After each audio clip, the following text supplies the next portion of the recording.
The night is not merely the absence of light here in the North Atlantic. It is a physical weight, a heavy, suffocating blanket of charcoal and deep indigo that presses down against the surface of the heaving ocean. It is a darkness that feels ancient, a primordial void that existed long before the rivets of this steel hull were driven home in a noisy shipyard, long before the coal was mined to forge the iron, long before there were eyes to watch the horizon. Here, roughly 400 miles south of the Icelandic coast, the world has been reduced to two elemental forces: the wind, which does not howl so much as it drones a low, unending note of sorrow, and the water, which rises and falls with the slow, rhythmic breathing of a sleeping giant. The universe has contracted to the rusted railing of the bridge wing, the smell of damp wool and cold oil, and the bitter, metallic taste of the freezing spray. To stand watch on the bridge is to become a statue of endurance. There is no movement in the body, save for the slight, instinctive sway to counter the rolling of the ship. The feet, encased in heavy leather sea boots and 2 pairs of thick knitted socks, are planted wide on the wooden grating that lines the steel deck. The grating is slick with rime ice, a treacherous, glittering layer that catches the faintest suggestion of starlight and turns it into a dull, gray sheen. Every surface is cold. It is not the sharp, crisp cold of a winter morning on land, but a penetrating, damp cold that seeks out the marrow of the bone.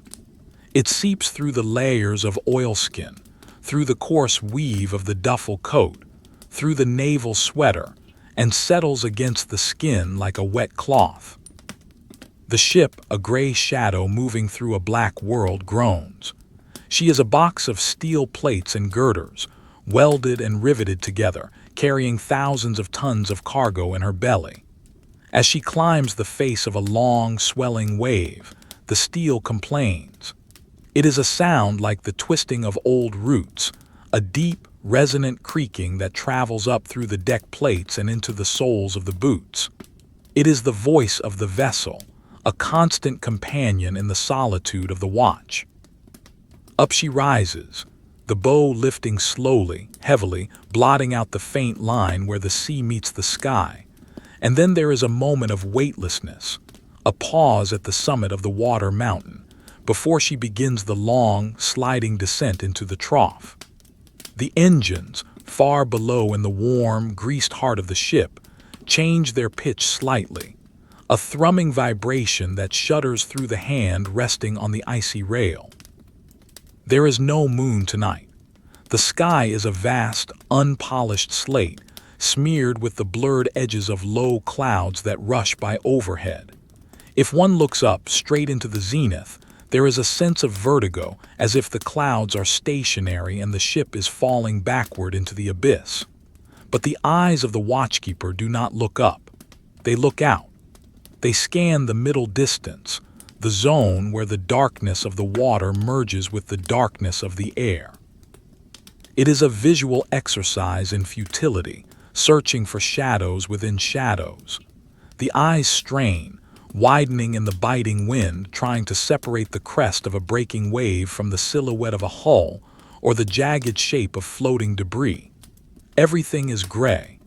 It is a world rendered in soft charcoal and dark pastel, smudged by the thumb of a weary artist. There are no sharp lines, only gradients of obscurity. The wind carries moisture that is neither rain nor spray, but a suspension of frozen mist. It clings to the eyebrows and the eyelashes, freezing into tiny, heavy beads that must be blinked away. It settles on the wool of the scarf wrapped high around the neck, turning the fabric stiff and abrasive. When the head turns, the frozen wool scratches against the chin, a rough, rhythmic friction that marks the passage of time. Left to right. Scan the port bow. Scan the beam. Scan the quarter, right to left. Repeat. The movement is mechanical, a slow rotation of the neck governed by the ticking of a clock that cannot be heard over the wind.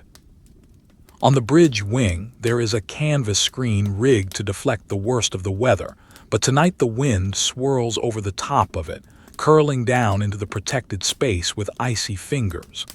The canvas itself is frozen hard, drumming against its metal frame with a hollow, flapping sound that merges with the hiss of the sea. It is a lonely sound. It speaks of emptiness. There is no conversation here. The other men on watch are huddled shapes in the corners of the wheelhouse, visible only as darker masses against the faint, red glow of the binnacle light. That red light is the only warmth in the world, a dim ember that illuminates the compass card floating in its alcohol bath. NNE. The card swings lazily, lagging behind the turn of the ship, a hypnotic pendulum of direction in a directionless void. To look at the sea for hours is to lose the sense of scale. The waves could be mountains, or they could be ripples in a puddle. In the dark, without a point of reference, they are simply motion. They roll in from the west, marching in endless ranks, driven by a storm system hundreds of miles away. They are old waves, possessing a heavy, rolling momentum that seems unstoppable. When they hit the ship's flank, there is a dull thud, a shudder, and then the hissing roar of white water cascading along the hull. The foam appears as a ghostly luminescence, a pale, churning white that flashes briefly before being swallowed again by the black water. It looks like milk spilled on a dark stone floor, spreading, swirling, and vanishing. The hands, gloved in thick wool and covered by leather mitts, rest on the coping of the bridge wall. The leather is stiff with cold and salt. It resists bending. To grip the rail requires a conscious effort of the muscles in the forearm. The fingers feel distant, separated from the mind by layers of insulation and numbness. Occasionally, the watchkeeper will flex them, curling them into a fist inside the mitt to ensure the blood is still flowing. It is a small, private act of rebellion against the freezing air. The breath leaves the body as a cloud of steam, a momentary phantom that is instantly torn away by the wind. In the faint light from the wheelhouse door, the breath looks like smoke, as if there is a fire burning deep inside the chest, keeping the core warm while the extremities slowly turn to stone. Time behaves differently here. It stretches and warps. A minute can feel like an hour measured out in the rise and fall of the bow. An hour can vanish in a fugue state of staring at a particularly hypnotic patch of gray water. There is no ticking clock, only the rhythm of the engines and the sea. Thrum, thrum, thrum, swish, hiss, roar.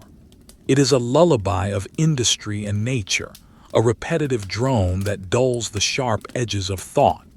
The mind wanders, detaching itself from the freezing body.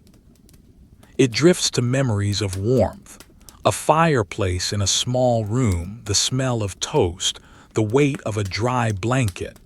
But these memories are dangerous. They make the current reality sharper, colder.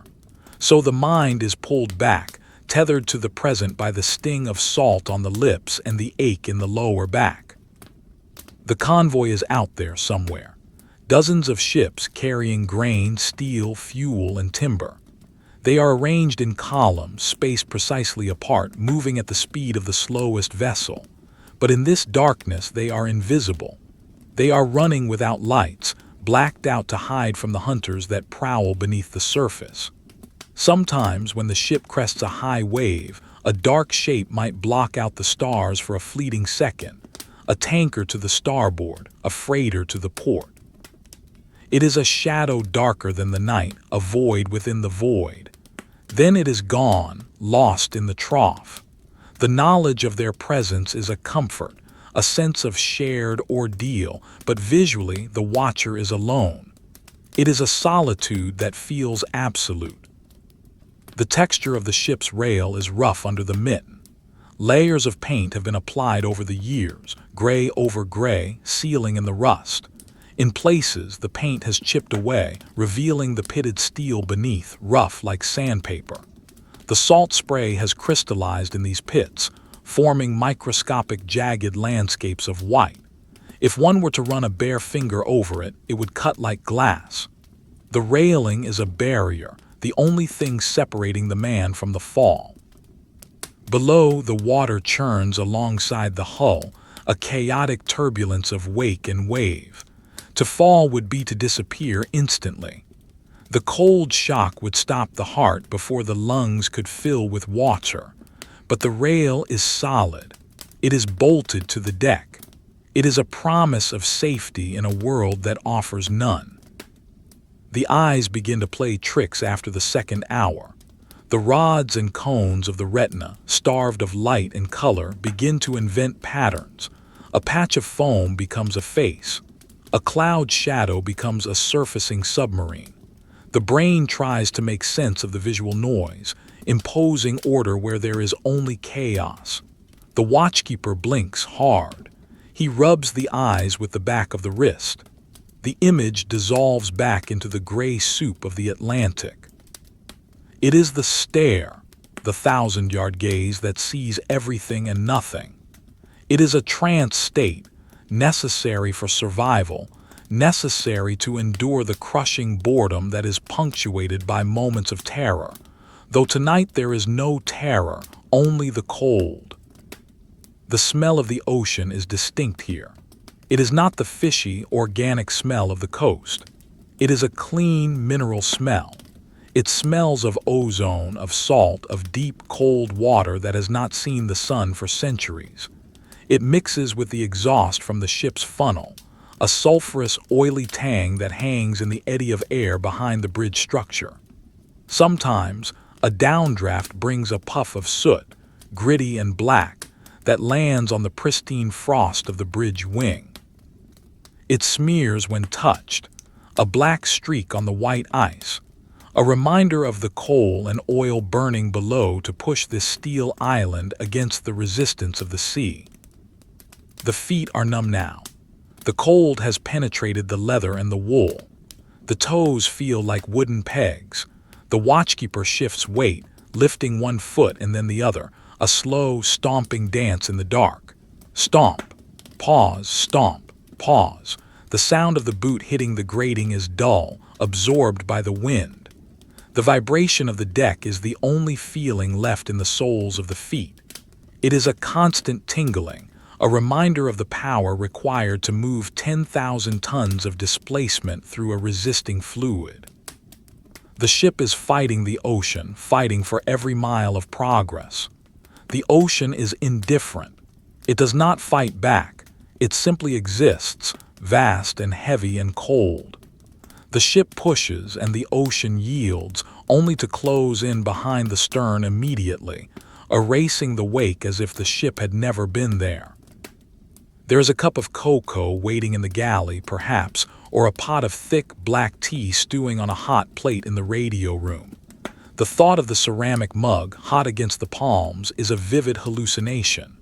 One can almost feel the heat radiating into the fingers, thawing the stiff joints. One can smell the condensed milk, the sugar. But that is for later. That is for the end of the watch. For now, there is only the wind. The wind finds the gap between the helmet and the collar. It finds the space where the glove meets the sleeve. It is an inquisitive, relentless force. It probes for weakness. It whistles through the wires of the rigging, a high-pitched, mournful song that rises and falls with the gusts. Wee-you-woo, wee-you-woo. It sounds like a choir of ghosts, singing from the crosstrees of the mast. The binoculars hang heavy around the neck, a weight against the chest. They are cold instruments, lenses of glass and prisms of crystal encased in a metal body. Every 10 minutes, the watchkeeper lifts them. The motion is slow.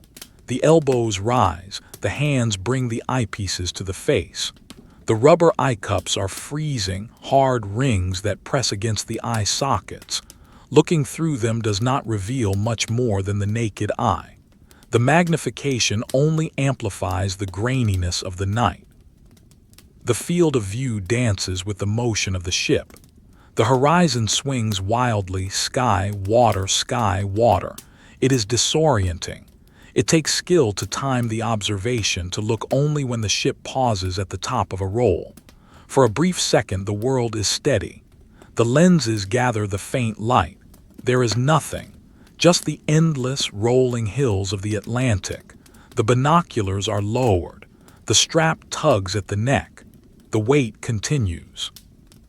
Behind the bridge, the funnel emits a steady stream of smoke. In the day, it is a black plume. At night, it is a shadow against the clouds. Occasionally, a spark will escape, a tiny, glowing ember that shoots up into the air, swirls in the vortex of the wind, and is extinguished in an instant. It is a terrifying sight for a convoy. A spark is a beacon. It can be seen for miles by a waiting submarine. But the stokers below are skilled. They manage the fires, balancing the draft, keeping the combustion clean. The spark is rare. The darkness returns. The discipline of the Blackout is absolute. No cigarettes on deck. No open doors. Deadlights screwed shut over the portholes. The ship is a sealed tomb of light, keeping its life hidden inside, presenting only a cold, steel face to the enemy. The silence of the crew is heavy. Even when the lookout on the other wing shifts his position, he does so quietly. There is a shared understanding that speech is unnecessary, that words are too small for this vastness. What is there to say? It is cold. Yes. The sea is rough. Yes. The obvious does not need to be spoken. The silence is a form of solidarity. We are here together, suffering the same cold, watching the same dark, waiting for the same dawn that feels like it will never come. The only communication is the occasional grunt, the nod of a head, the pointing of a mitten. It is a primal language, stripped of nuance, reduced to the essentials of survival. The spray shield is made of thick glass in a brass frame, a clear view screen that spins at high speed to throw off the water. The motor hums with a high electric whine. ZZZZZZZZZT. It is a modern sound out of place in this elemental world. Through the spinning circle of glass, the view is clearer, distorted only by the refraction of the edges. The watchkeeper leans in, pressing his forehead against the padded rest. The vibration of the motor buzzes against the skull. Through this portal, the waves look sharper. The whitecaps are crisp, jagged lines of foam. The bow of the ship is visible, a dark wedge plowing into the chaotic water. A wave breaks over the forecastle, sending a sheet of spray flying upward. It hits the forward gun tub, drenching the canvas cover of the 4-inch gun. The water runs off in streams, dark blood from a wound in the sea.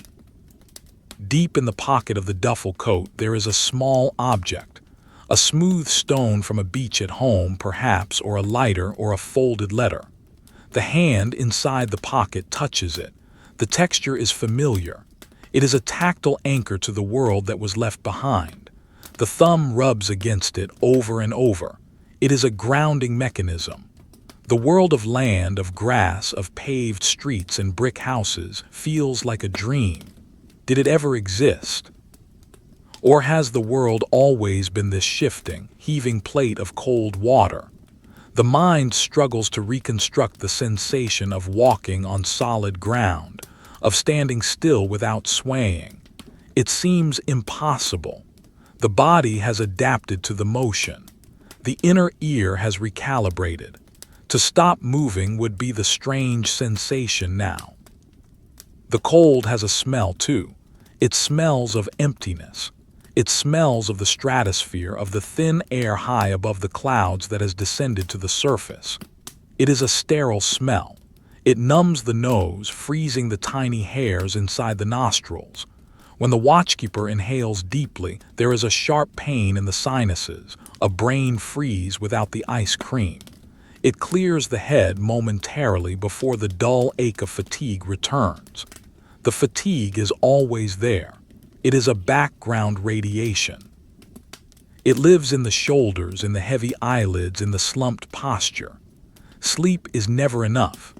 The watches are 4 hours on, 4 hours off, or 4 on, 8 off, depending on the rotation. But the sleep is broken, shallow, disturbed by the alarms, the depth charges, the shouting, or simply the violence of the ship's motion tossing the sleeper against the side of the bunk. On the bridge, the officer of the watch paces. 3 steps forward, 3 steps back. His boots crunch on the ice. He checks the compass. He checks the clock. He looks at the chart table shielded by a heavy curtain where a dim red light illuminates the plotted course. A zigzag line, a geometric dance across the emptiness. He marks a position. He writes in the logbook. The pencil scratches on the paper. Wind force 6 NW, rough, vis, poor, nothing to report. The words are mundane.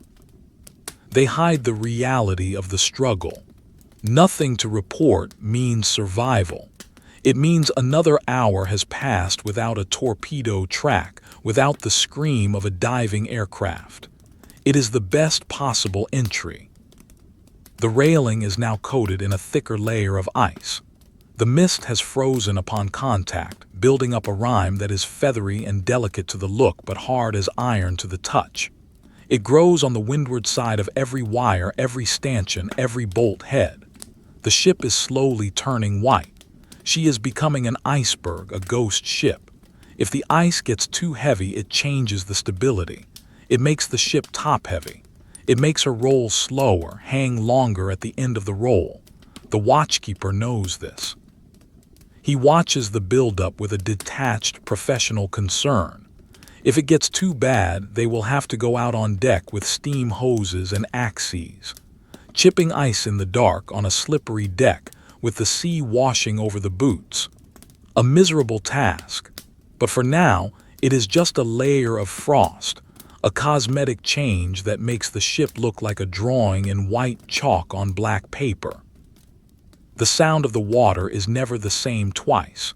There is the slap of the wave against the bow, the gurgle of the scuppers draining the deck, the hiss of the spray, the deep boom of the hull slamming into a trough. It is a symphony of chaotic fluid dynamics.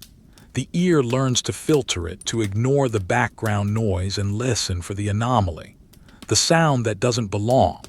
The hum of an engine that isn't ours. The distant crump of an explosion. The shout of a man in the water. But tonight the symphony is unbroken. It is just the water and the steel, locked in their eternal argument. The horizon is a suggestion, not a line. It is where the lighter gray of the sky meets the darker gray of the sea. It shifts constantly. Sometimes the clouds lower and the horizon vanishes completely, trapping the ship in a bubble of fog. Then the wind tears the fog apart and the line returns, ragged and uneven. The eyes trace it back and forth. It is the limit of the world. Beyond it lies the unknown. Behind it lies the wake, the path traveled. The wake is a churned-up scar on the ocean, visible as a streak of lighter foam that stretches back into the dark. It is the only evidence of the ship's passage, and it heals quickly. Within minutes, the waves have erased it, and the ocean is whole again, pristine and indifferent. As the watch progresses, the cold seems to acquire a personality. It is patient. It waits for a zipper to slip, for a scarf to loosen, for a glove to be removed. It is an ambush predator. The watchkeeper adjusts his collar, tightening the toggle of his duffle coat. He pulls his hat down lower until it meets the top of his scarf, leaving only a narrow slit for the eyes. He is a medieval knight in armor of wool and canvas, besieged by the elements. The enemy is not just the Germans, it is the North Atlantic itself. It is a hostile environment, unfit for human life. And yet, here they are, suspended on a bubble of air inside a steel shell, defying the physics of the planet.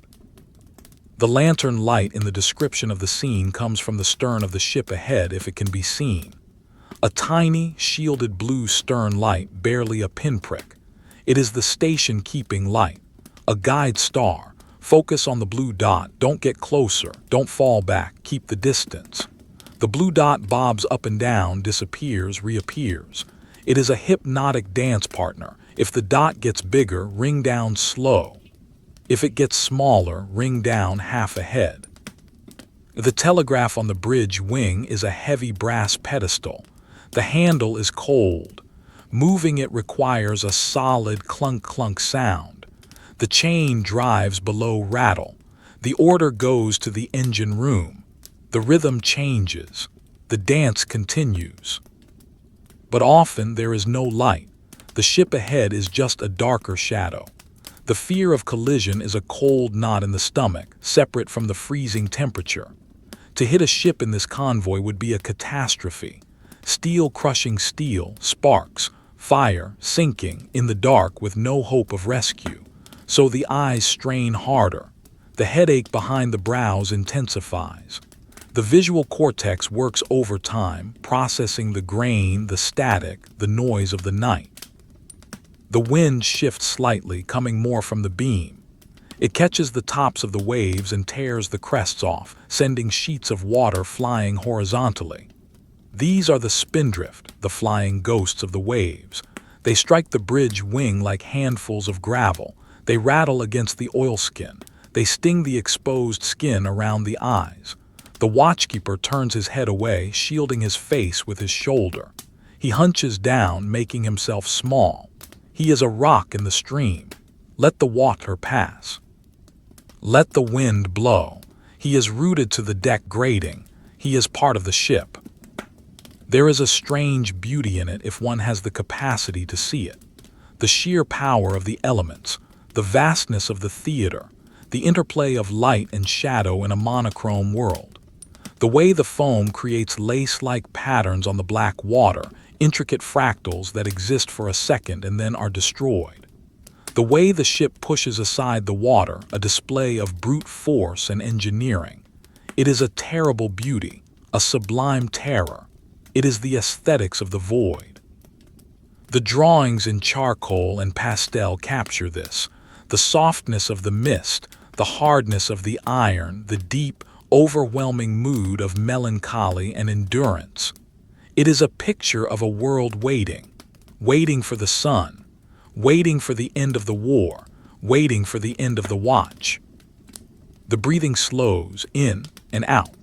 The cold air fills the lungs, cooling the blood from the inside. The exhalation warms the scarf. A microclimate is formed around the mouth, a small pocket of humid, warm air that is the only sanctuary. The condensation freezes on the wool fibers, turning the scarf into a rigid mask, but inside there is life. There is a heartbeat, slow and steady. Thump, thump, thump. It matches the roll of the ship. The man and the vessel are synchronized. They are one entity moving through the hostile dark, bound for a destination that seems impossibly far away. The bridge watch continues. The night is long. The Atlantic is wide, and the cold is forever. The threshold between the exposed bridge wing and the enclosed wheelhouse is marked by a heavy steel door, a barrier that feels less like an entrance and more like the seal on a pressurized chamber. To step through it is to trade one form of sensory deprivation for another. Outside, the wind scours the senses with noise and ice. Inside, the darkness is stagnant. A pool of heavy, quiet air that smells of wet wool, stale tobacco smoke, and the faint, sharp tang of brass polish. The door closes with a dull, metallic thud, a sound that is instantly swallowed by the wooden paneling that lines the interior bulkheads. The latch is turned, a heavy iron handle that feels greasy and cold to the touch, locking out the gale, though the sound of the wind remains, a muffled, persistent droning that vibrates through the steel walls, like the humming of a massive, distant hive. Inside the wheelhouse, the darkness is textured, grainy, and thick. It is not absolute blackness, but a collection of deep, velvety shadows that shift and merge with the rolling of the ship. The only source of illumination comes from the binnacle stand, where the compass is housed. A small, shielded bulb, dimmed to the lowest possible setting, casts a faint, blood-red glow upwards. This light does not illuminate the room. It barely illuminates the face of the helmsman standing behind the wheel. It catches the underside of his chin, the tip of his nose, and the heavy ridge of his brow, turning him into a bronze bust, a motionless figure carved from shadow and red light. His eyes are hidden in the pools of darkness beneath the brim of his cap, fixed on the floating card of the compass. The compass card is a disc of mica and paper, suspended in a bowl of alcohol and water to dampen its movement. It floats, detached from the violence of the ship's motion. As the vessel yaws to the port pushed by a quartering sea, the ship turns around the compass. The card remains steady, pointing to the magnetic north, an unyielding truth in a world of shifting variables. The markings on the card, black degrees on a white rim, glow with a ghostly luminescence in the red light. North, north by east. North-northeast. The numbers slide past the lubber's line, a small black vertical mark painted on the inside of the bowl that represents the ship's head. The helmsman watches the line. He waits. He anticipates. The ship begins to swing back to starboard. He meets the swing with the wheel, turning the spokes with a slow, deliberate heaviness. The wheel is wood, mahogany perhaps, worn smooth by the grip of thousands of hands over decades of watches. The varnish has darkened to the color of old coffee. The brass rim is tarnished, dull in the gloom. The mechanism is hydraulic, a telemotor system that connects the wheel on the bridge to the steering engine in the stern, hundreds of feet away. In this cold, the hydraulic fluid is thick, viscous like molasses. The wheel feels heavy, sluggish. There is a delay between the hand's movement and the ship's response, a momentary lag where the intent travels through the copper pipes, fighting the friction and the temperature. The helmsman fights the sea through this mechanism. He feels the kick of the rudder as a wave strikes the stern, a sudden resistance in the spokes that travels up his arms and into his shoulders. He does not fight it with sudden jerks, but with a steady, grinding pressure, leaning his weight into the turn, his boots slipping slightly on the teak deck. The floor of the wheelhouse is different from the grating outside. It is wooden, laid in narrow planks, polished by the shuffle of feet but now gritty with sand and dried salt brought in from the wings. In the red light, the wood grain is invisible, absorbed into the floor's dark solidity. The vibration of the engines is different here, too. It is less of a shudder and more of a hum, a resonance that buzzes in the soles of the boots and rattles the glass in the window frames.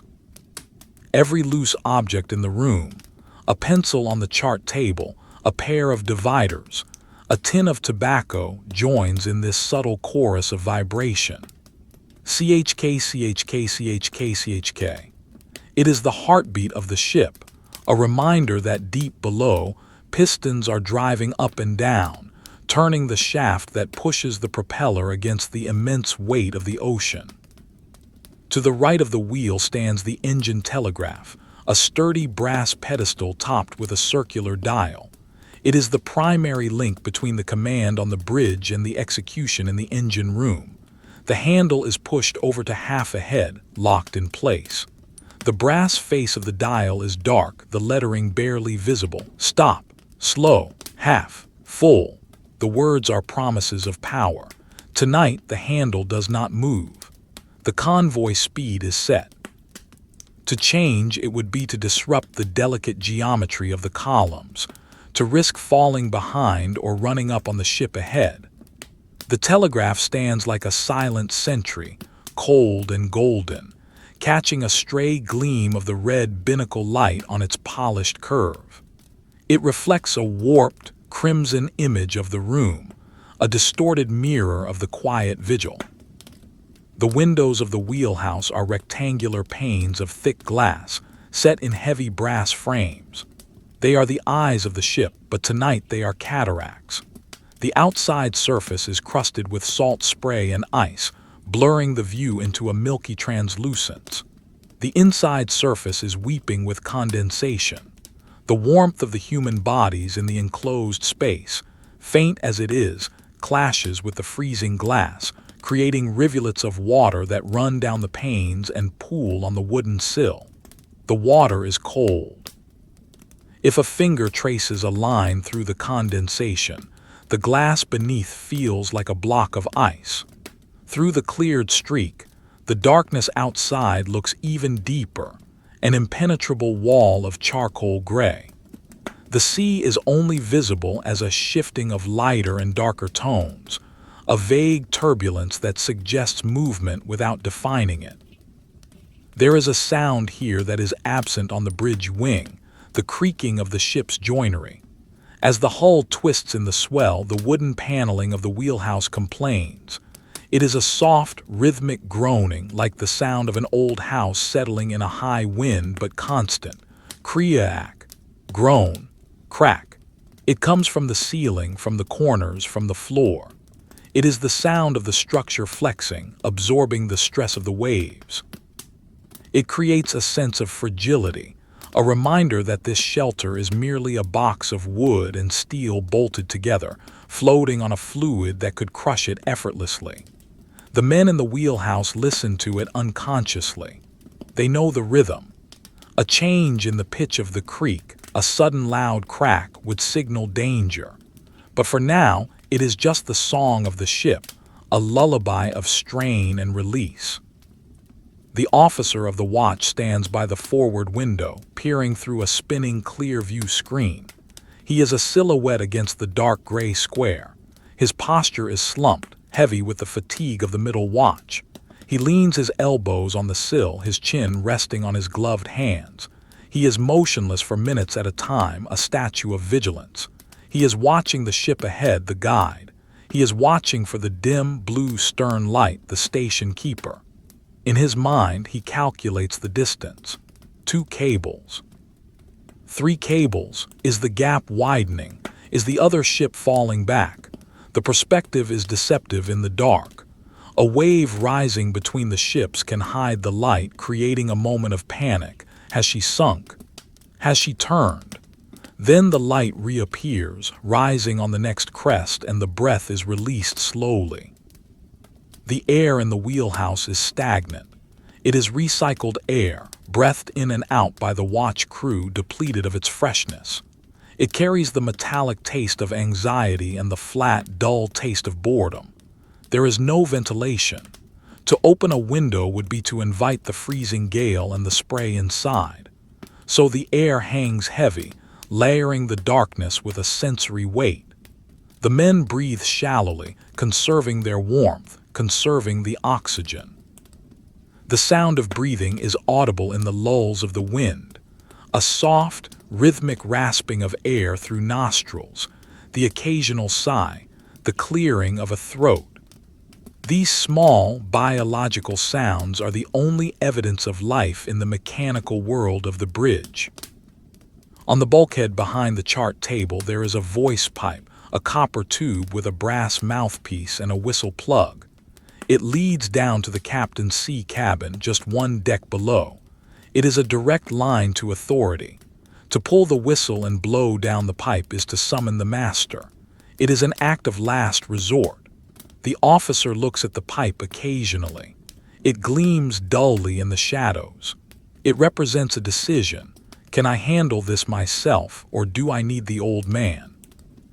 The silence of the pipe is a measure of the night's calmness. As long as the pipe remains stopped, the routine holds. The hierarchy of the ship is maintained by silence. The chart table is located in the rear of the wheelhouse, shrouded by a heavy curtain to prevent any light from leaking forward to the windows. Behind the curtain, there is a small, focused world of geometry and paper. The chart is a large sheet of thick paper, pale and textured, covered in soundings, fathom lines, and the spiderweb of latitude and longitude grids. A single, low-wattage orange bulb illuminates it.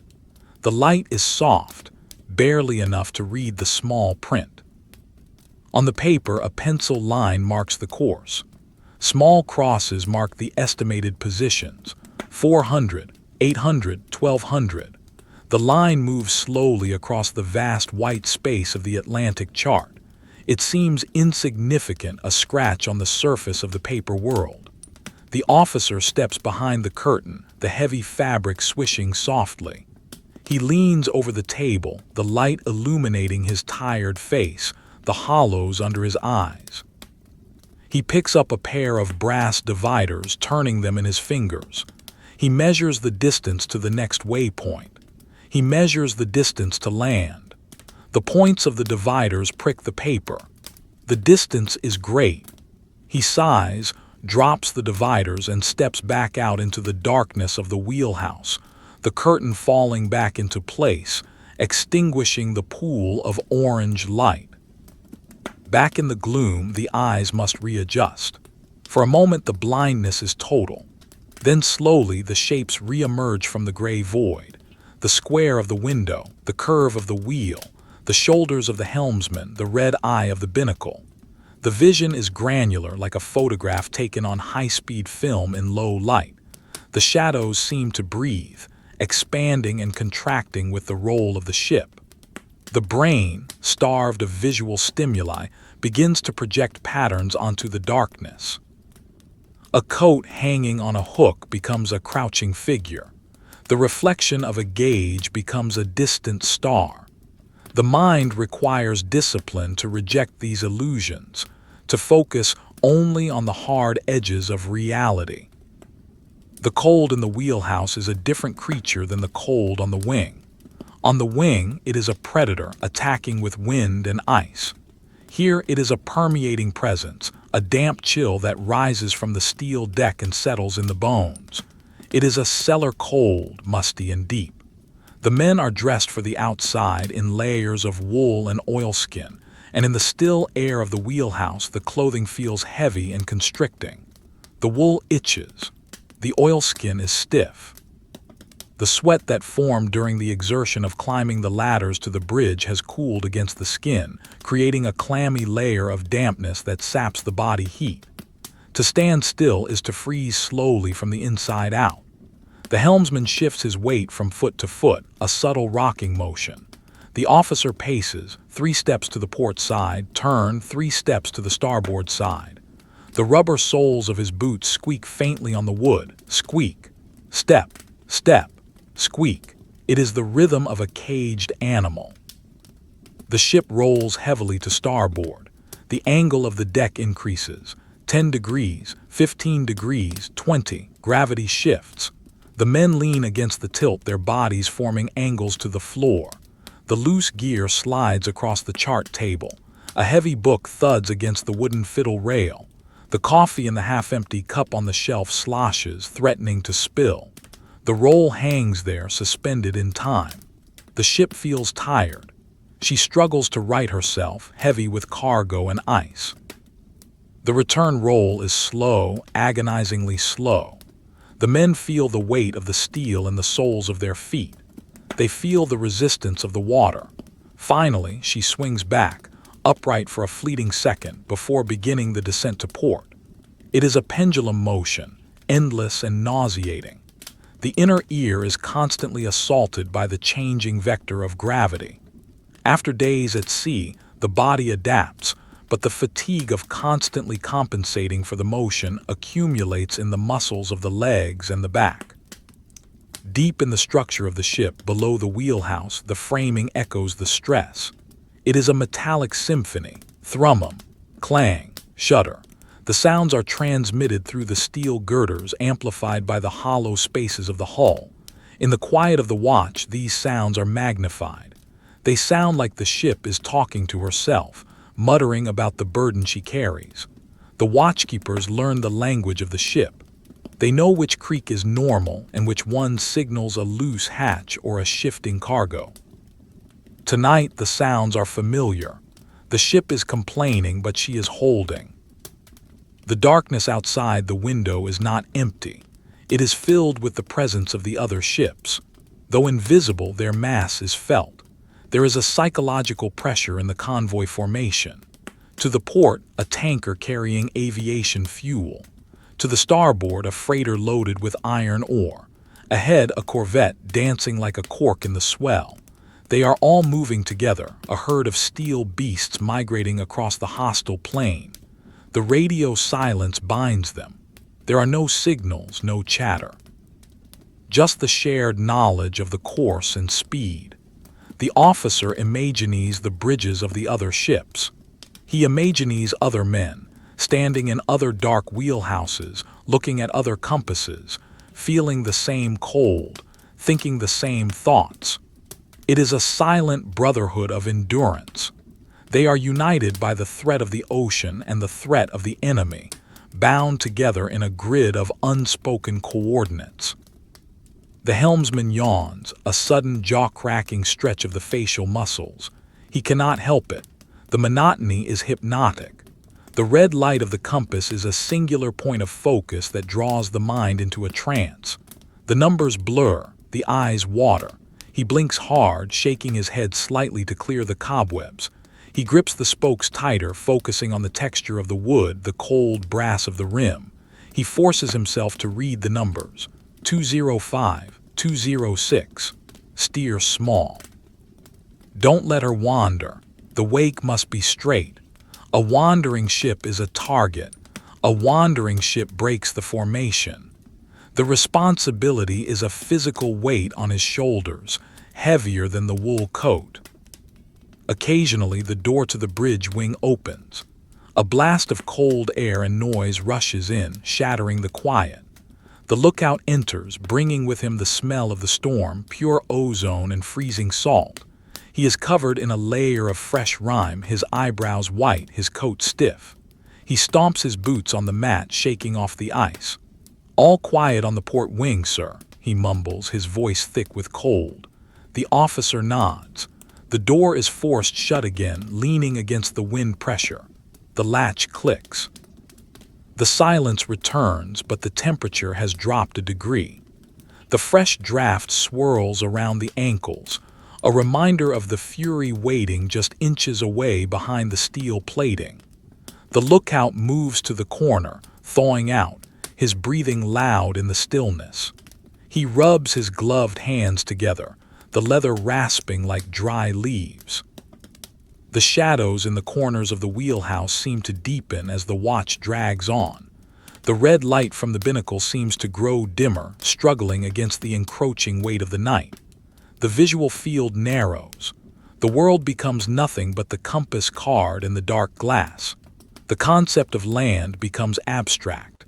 The concept of warmth becomes a distant memory. There is only this box, this motion, this red glow. The ship is a capsule of time, suspended in a void of gray water. The hours are not marked by clocks, but by the aching of the legs, the heaviness of the eyelids, and the slow, relentless subtraction of miles from the distance to destination. A sudden flurry of hail strikes the windows. It sounds like a handful of gravel thrown against the glass. Tack, tack, tack, tack, tack. The sound is sharp, startling in the drone. The officer looks up. The hail is invisible in the dark, known only by the sound. It signifies a squall passing over. The wind rises in pitch, a mournful wail around the corners of the bridge structure. The ship heels over further, pushed by the gust.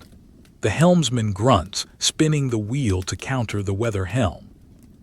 The hydraulics whine faintly. The ship shudders, fights, and slowly comes back to course. The hail stops as quickly as it began, leaving silence in its wake. The officer wipes a circle on the fogged glass. Outside, nothing has changed. The same black water, the same gray sky, the same nothingness. The texture of the darkness is heavy, like velvet draped over the eyes. It is a darkness that feels old, accumulated over millions of years of nights. The artificial light of the ship, the red glow, the faint radium paint on the instrument dials, feels temporary, fragile, an intrusion on the natural order. The ocean wants to be dark. It wants to be silent. The ship is a noisy spark of rebellion. The men on the bridge feel this. They feel the hostility of the environment not just in the cold, but in the darkness itself. It presses against the windows, pushing in. It is a psychological weight, a crushing sense of insignificance.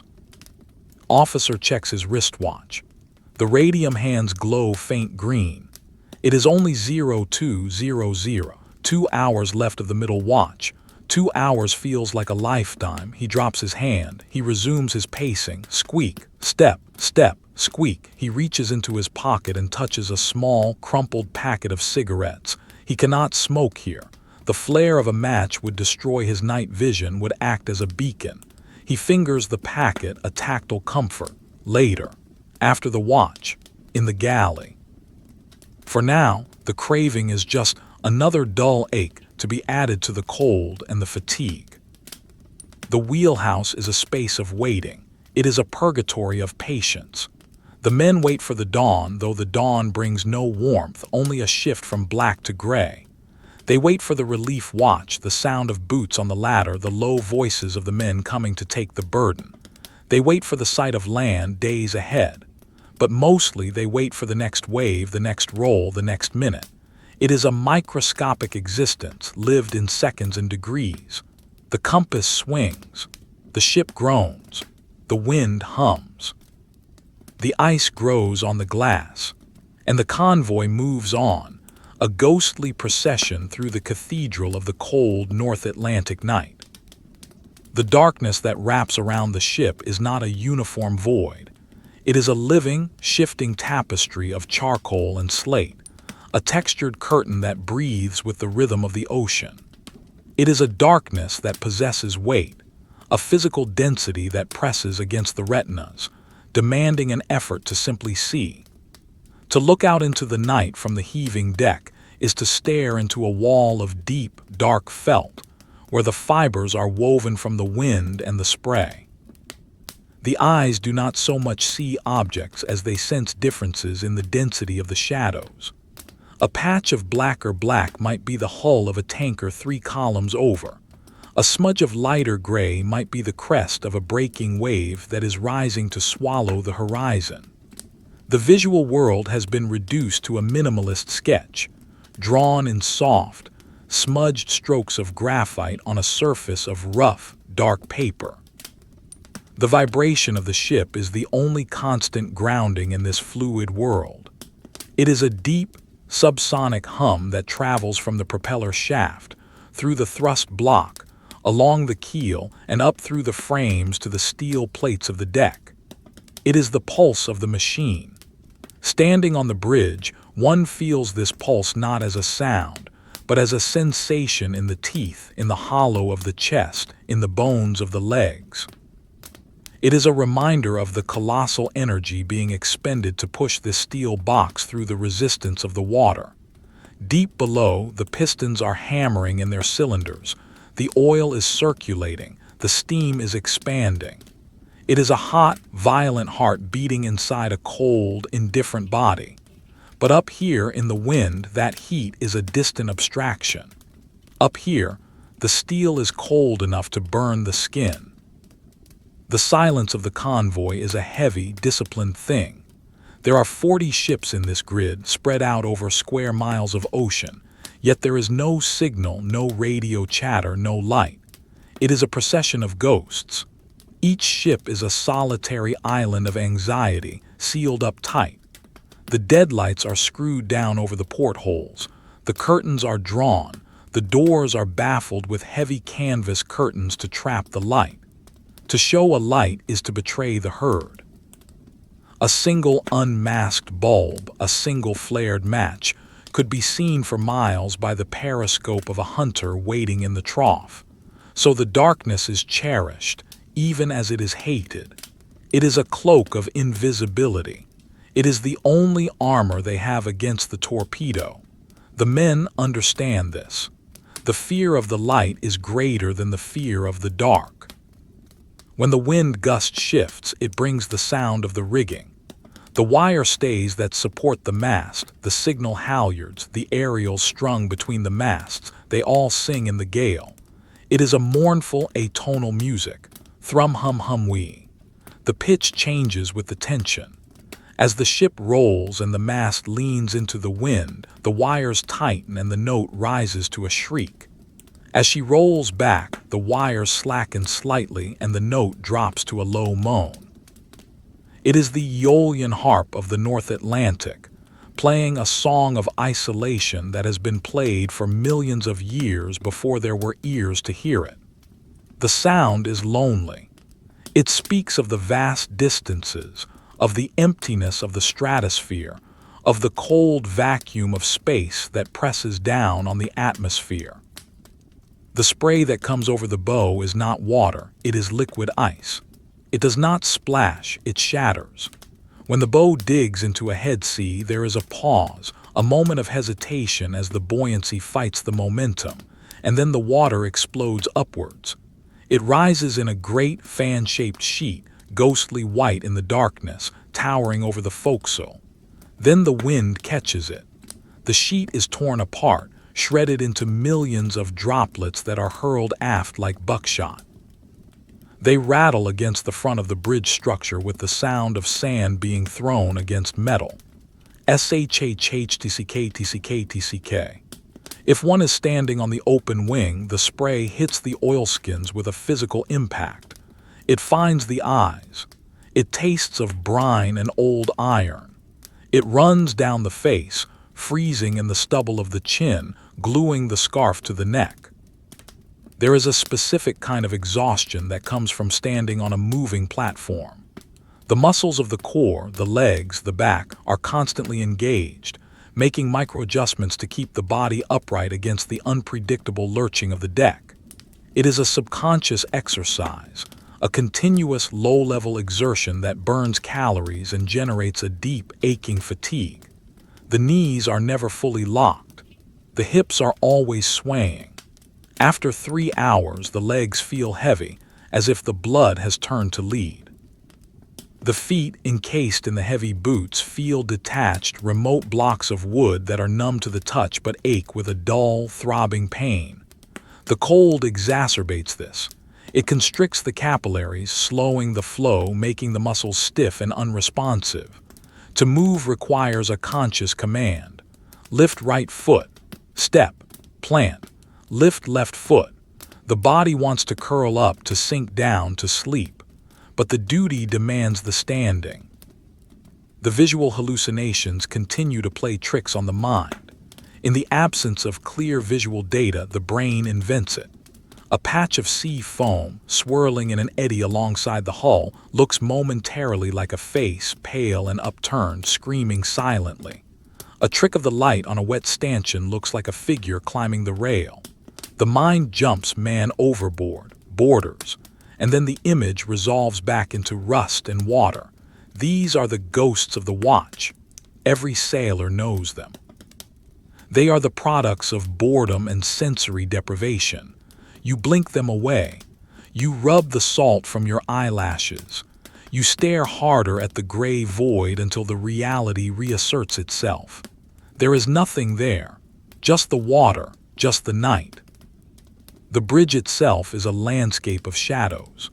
The equipment, the binnacle, the telegraphs, the voice pipes, the Polaris stand like silent monoliths, dark shapes against the slightly lighter sky. They are coated in a sheen of moisture. The condensation drips from the underside of the deckhead, landing with soft plips on the chart table or the floor. The brasswork, usually polished to a mirror shine, is dull and tarnished by the salt air, or covered in canvas hoods to protect it. Everything is damp. The logbook pages are soft and limp with humidity. The pencil marks are thick and dark. The smell of the bridge is a complex accord of wet wool, stale tobacco, rubber, ozone, and the underlying pervasive scent of the deep ocean. A smell that is clean, sharp, and utterly inhuman. The concept of direction becomes abstract in the dark. Without the stars, without the horizon, the only reference is the compass card and the relative wind. The ship is a small, self-contained universe moving through a void that has no landmarks. We are at latitude 55 north, longitude 30 west. But these are just numbers on a chart. In reality, we are nowhere. We are in the gap. The mid-Atlantic air gap where the land-based planes cannot reach. It is the loneliest place on Earth. Here, the ocean is the only authority. It is deep here, thousands of fathoms deep. The water below the keel is a vertical abyss of cold and pressure. The mind tries not to think about the depth, about the miles of black water beneath the boots. It focuses on the surface, on the skin of the ocean, where the wind tears the waves into white-capped shreds. The convoy commodore is in the ship ahead, the leader of the column. His ship is the guide. We follow his wake. If he turns, we turn. If he slows, we slow. There is an invisible thread connecting our bow to his stern. It is a thread of trust and mathematics. We calculate his speed by the revolutions of our own propeller. We estimate the drift. We watch the dark smudge of his hull. Sometimes, in a squall, he disappears completely. The rain blots him out. Then the anxiety spikes. Are we closing on him? Are we bearing down on his stern? Or have we drifted off course, leaving the column, becoming a straggler? To be a straggler is to be dead. The wolves pick off the stragglers. So the eyes strain against the stinging rain, searching for the shadow, searching for the blue pinprick of the stern light. When the squall passes and the shape reemerges, the relief is physical. The shoulders drop. The breath releases. We are still part of the herd. The cold has a way of altering the perception of time. A minute spent shivering feels longer than an hour spent in warmth. The cold makes time viscous. It slows down the thoughts. The internal monologue becomes repetitive, looping on simple themes. It is cold. My feet hurt. The wind is rising. Check the compass. Complex thoughts are difficult to sustain. The brain sheds the unnecessary, focusing only on the immediate sensory inputs. It is a primitive state of being, a regression to a basic survival mode. The philosophical questions of the war, the politics, the grand strategy, they all dissolve in the face of the immediate physical reality of the freezing wind. There is only the now, the endless freezing now. Along the railings, the ice is building a sculpture. The freezing spray hits the cold steel and solidifies instantly. It builds up on the windward side of the stanchions, forming aerodynamic shapes, streamlined teardrops of white ice that point into the wind. The wire lifelines become thick cables of frost, 3 inches in diameter. The canvas dodgers become rigid walls, hard as plywood. This ice is heavy. It adds tons of weight to the upperworks of the ship. It raises the center of gravity. The ship rolls more sluggishly. She hangs at the end of the roll, hesitating before coming back. It is a subtle change, but the experienced sailor feels it. The period of the roll is lengthening. It is a warning. If the ice gets too thick, the ship will lose her stability. She will turn turtle. She will slide under. So the watchkeeper eyes the white accumulation with suspicion. It is beautiful, glistening in the faint light like sugared confection, but it is a parasite feeding on the ship's buoyancy. The sound of the bow crashing into a wave is a dull, heavy thud, followed by a shudder that runs the length of the keel. It feels like the ship has hit a wall. The speed drops momentarily. The propeller cavitates, biting into aerated water, causing a rumble in the stern. Then the bow lifts, shedding the water, and the speed recovers. It is a violent cycle. Crash, shudder, lift, accelerate, crash. The ocean is trying to stop the ship.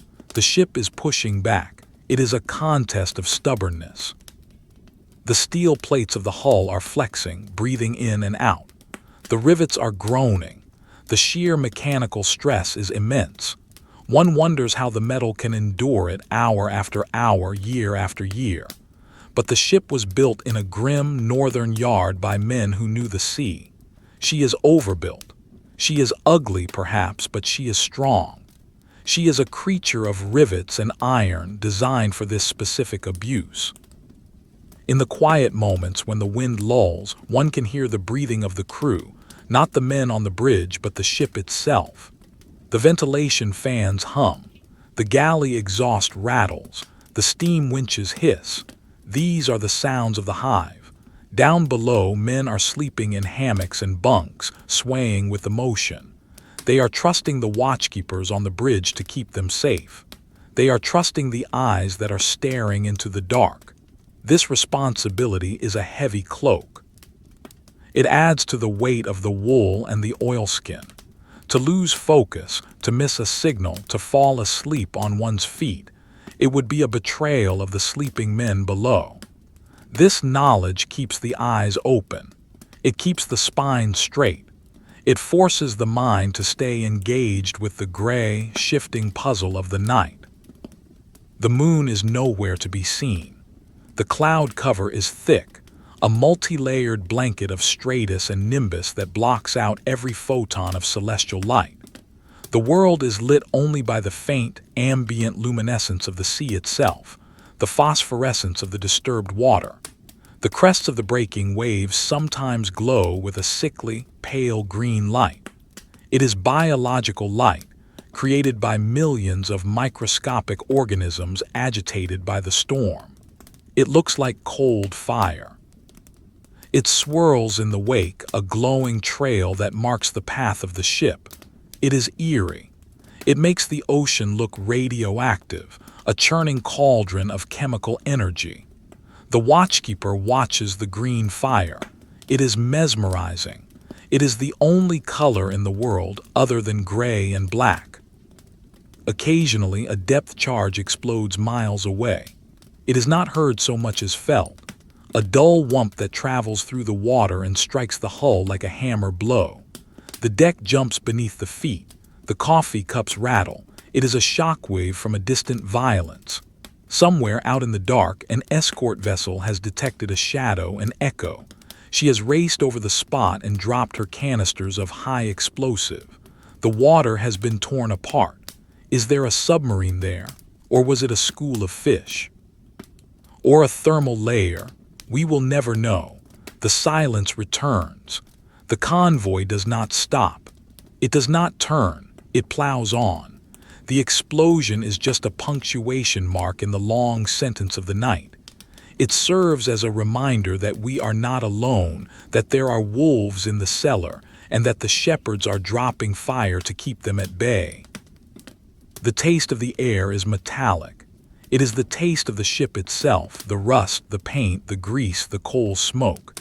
It mixes with the salt, it coats the tongue. There is no escape from it. The mouth feels dry and sticky. One longs for a glass of fresh, cold water, water that doesn't taste of a tank or a pipe, but water is rationed. The tanks are limited, so one swallows the metallic taste and endures. The lips are chapped and cracked by the wind. The salt stings the fissures. The tongue runs over the rough skin of the lip, a nervous habit. It is a landscape of small pains, small discomforts that accumulate into a great burden of misery.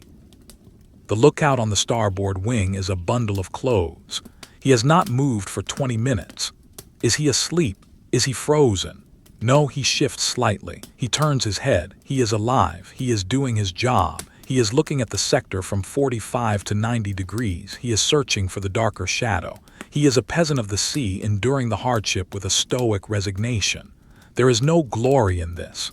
There is no battle. There is only the watch. The long, cold, wet watch. He is earning his pay. He is keeping the world safe for the cargo of grain and steel. He is a statue of duty, carved from wool and ice. The shadows on the deck shift as the ship yaws. The faint light from the bridge door leaking through a crack casts a long, distorted beam across the wet plating. The beam swings back and forth, a metronome of light. It illuminates a cleat, a coil of rope, a vent pipe. These objects appear and disappear in the gloom. They look like wreckage. They look like debris. The mind interprets them as flotsam. Then the light swings back and they are just ship fittings again. The brain is constantly decoding the visual noise, trying to find meaning in the chaos. It is exhausting work. The visual cortex burns glucose. The headache behind the eyes is a dull throb, synchronized with the ship's engines. The wind finds a loose halyard and slaps it against the mast. Thwack, thwack, thwack. It is a rhythmic drumming. It sounds like someone knocking on a door. But there is no door there, just the hollow steel mast. The sound is irritating. It breaks the hypnotic drone of the gale. The officer of the watch makes a mental note, secure that line in the morning. But morning is years away. For now, the line slaps. Thwack, thwack. It marks the seconds. It is a metronome of the storm. Below the bridge, the main deck is awash of black water. The seas are boarding the ship amidships, rolling over the bulwarks and flooding the well deck. The water swirls around the hatches, burying the steam pipes and the winches in foam. It looks like a river is flowing across the ship. It is dangerous down there. To walk on the main deck now would be suicide. A man would be swept off his feet and carried overboard in an instant.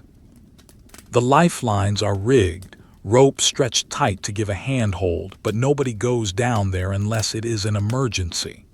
The bridge is a fortress, raised above the flood. We look down on the water invading our territory. We watch it drain away through the scuppers, only to be replaced by the next wave. It is a constant invasion and a constant repulsion. The ship is an island that is half submerged. The texture of the wool coat is rough against the chin. It is damp and smells of wet sheep. The fibers are stiff with salt. It rubs the skin raw. A red rash forms on the neck, stinging in the cold air. The watchkeeper tries to pull the collar down to relieve the friction, but the cold air bites the exposed skin, forcing him to pull it up again. It is a choice between abrasion and freezing. He chooses the abrasion. The skin hardens. Calluses form. The body adapts to the hostility of the environment. It builds its own armor. The stars are a memory. They exist above the clouds, burning in the cold vacuum, but here they are myth.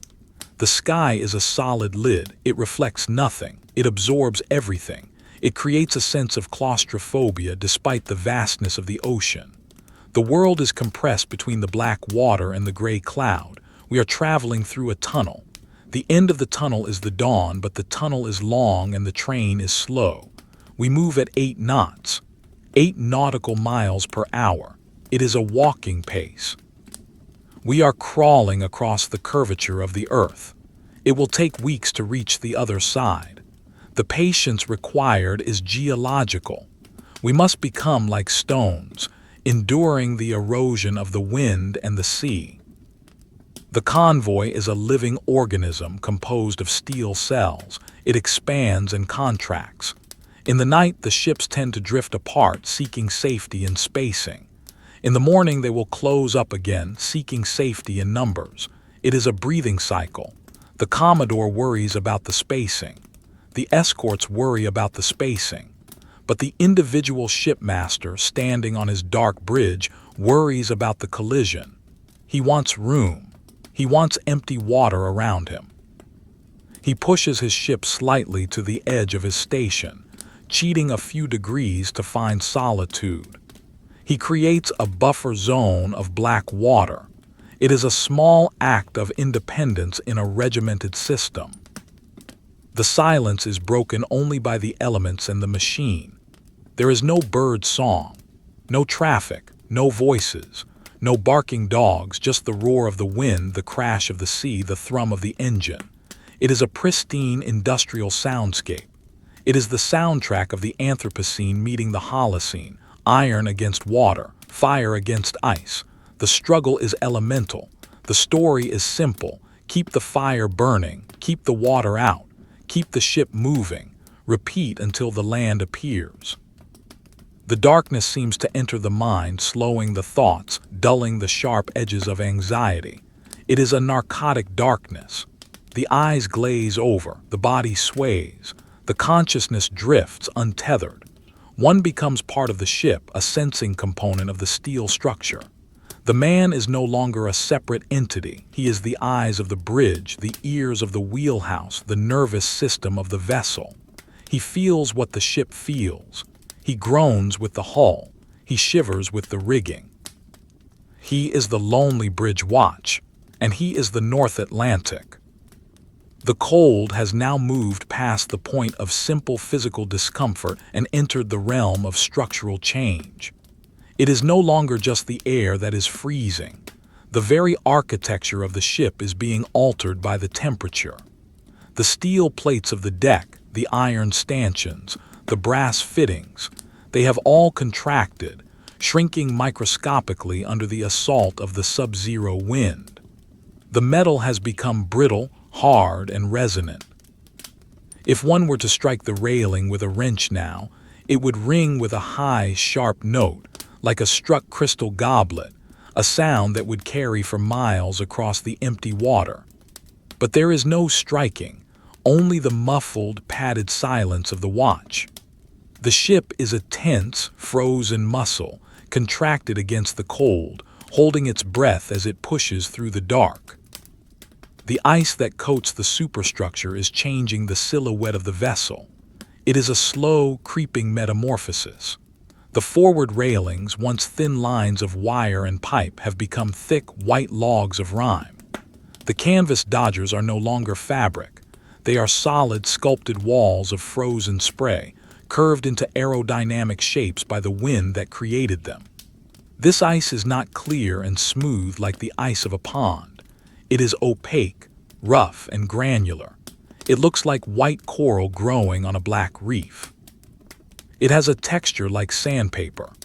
Under the faint, diffused light of the hidden moon behind the clouds, the ice glows with a dull, internal luminescence, a ghostly white that seems to absorb the darkness rather than reflect the light. It is a vintage drawing in white chalk on a heavy, textured slate paper, smudged and blurred by the artist's hand. The weight of this ice is a concern that sits at the back of the mind, a silent, heavy worry that grows with every hour. Tons of frozen water are clinging to the upper works, adding mass where there should be none. The ship feels different beneath the boots. The roll is different. When a wave hits the beam, the ship leans over, listing into the trough, and she hangs there. She hesitates. The return to upright is sluggish, a slow, groaning effort against gravity. The righting arm is shortening. The center of buoyancy is shifting. It is a physics problem played out in slow motion on a pitch-black stage. The watchkeeper feels this hesitation in the soles of his feet. He feels the reluctance of the steel to rise. He shifts his weight, leaning back against the slant of the deck, unconsciously trying to help the ship back to an even keel. It is a futile gesture, a man trying to balance a mountain, but the instinct is undeniable. The wind has veered slightly to the north, bringing with it a sharper, drier bite. It is a wind that originates from the polar cap, traveling over thousands of miles of ice before it touches the open water. It carries the smell of the ice pack, a clean, sterile, terrifying smell of absolute purity. It dries the moisture in the nostrils instantly. It cracks the lips. It finds the microscopic gaps in the weave of the scarf and drives tiny needles of cold into the neck. The sound of this wind is different too. It is higher pitched, a keen whistling shriek as it passes through the radio antennas and the signal halyards. It sounds like a flute played by a madman, a single piercing note that rises and falls but never stops. Wee-yee-yee-oo-wee-yee. It drills into the ears, bypassing the wool hat, settling into the auditory canal as a permanent, ringing presence. Visibility has dropped. A fine, dry snow has begun to fall, or perhaps it is ice crystals suspended in the air. It does not fall down so much as it flies horizontally, driven by the gale. It is a white noise in the visual field, a static of rushing particles that obscures the sea and the sky. The bow of the ship, usually visible as a dark wedge, is now a blurred shadow, fading into a curtain of white swirling dust. The water alongside is hidden. The horizon is gone. The world has shrunk to the immediate vicinity of the bridge wing. We are inside a snow globe that has been shaken violently and left in the dark. The flakes hit the eyes, forcing a constant blinking. They melt on the warm skin of the face, running down in cold tears, or they freeze on the eyebrows, building heavy white arches that weigh down the eyelids. To look for the other ships in this weather is an exercise in faith. The tanker to the port beam should be there, 6 cables away. The freighter to the starboard quarter should be there, but the eyes see nothing but the swirling gray and white chaos. The mind must hold the image of the convoy, maintaining a mental map of the grid. We are at Station 42. Ship 41 is ahead. Ship 43 is astern. We are locked in a box of relative position. If we speed up, we hit 41. If we slow down, 43 hits us. If we turn, we hit the columns to the side. We are trapped in a moving prison of geometry. The anxiety of this is a cold knot in the stomach, colder than the wind. It is the fear of the invisible solid object, the fear of the crunch of steel on steel in the night. The officer of the watch stands inside the wheelhouse now, peering through the clear view screen. The spinning glass disc is the only portal through the snow. The motor hums, zzzzzzzzzt, flinging the crystals away by centrifugal force. Through this circle of clarity, he watches the compass repeater. He watches the clock. He steps out onto the wing for a minute, braving the blast to listen. Sometimes, hearing is better than sight.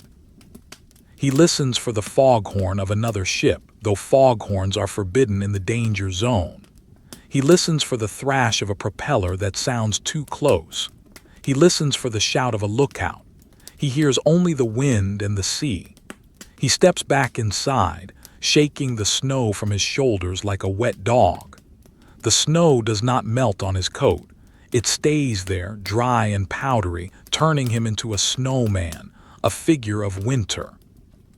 The tea in the mug brought up by a messenger 20 minutes ago is now lukewarm.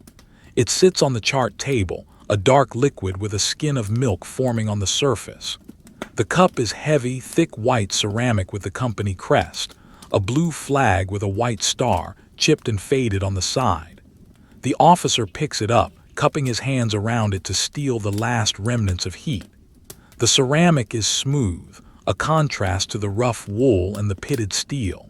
He takes a sip. It is sweet, thick with condensed milk, and tastes faintly of the metal urn it was brewed in. It is fuel. It puts a small ember of warmth in the belly, a temporary defense against the cold that is seeping through the layers of clothing. He puts the cup down. The vibration of the ship makes the liquid tremble, concentric rings of ripples spreading from the center, a miniature storm in a teacup mirroring the storm outside. On the chart table, the pencil rolls back and forth with the motion of the ship. Roll, click, roll, click. It hits the wooden fiddle rail that prevents it from falling to the floor. The sound is rhythmic, a metronome of boredom. The chart itself is a vast expanse of white paper, marked with the zigzag line of the course. The position crosses are small, fragile marks of graphite. They look insignificant against the emptiness of the ocean depicted on the paper. North Atlantic Ocean, Sheet 2. The soundings are marked in fathoms, 2,000, 2,500, 3,000. The depth is staggering. The paper feels cold to the touch, damp with the humidity of the air.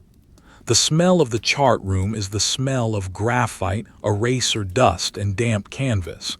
It is a dry, dusty smell, incongruous in the wet world of the ship. The helmsman at the wheel has entered a state of trance. His eyes are fixed on the compass card, but his mind has detached. He is steering by instinct, his hands making the small corrections before his conscious brain even registers the deviation. Ship swings right. Wheel turns left. It is a closed loop of reflex. His body is rigid, locked in position, his feet planted wide on the grating. He is part of the steering mechanism, a biological servo motor. He does not feel his feet anymore. They are numb blocks. He does not feel the cold in his fingers.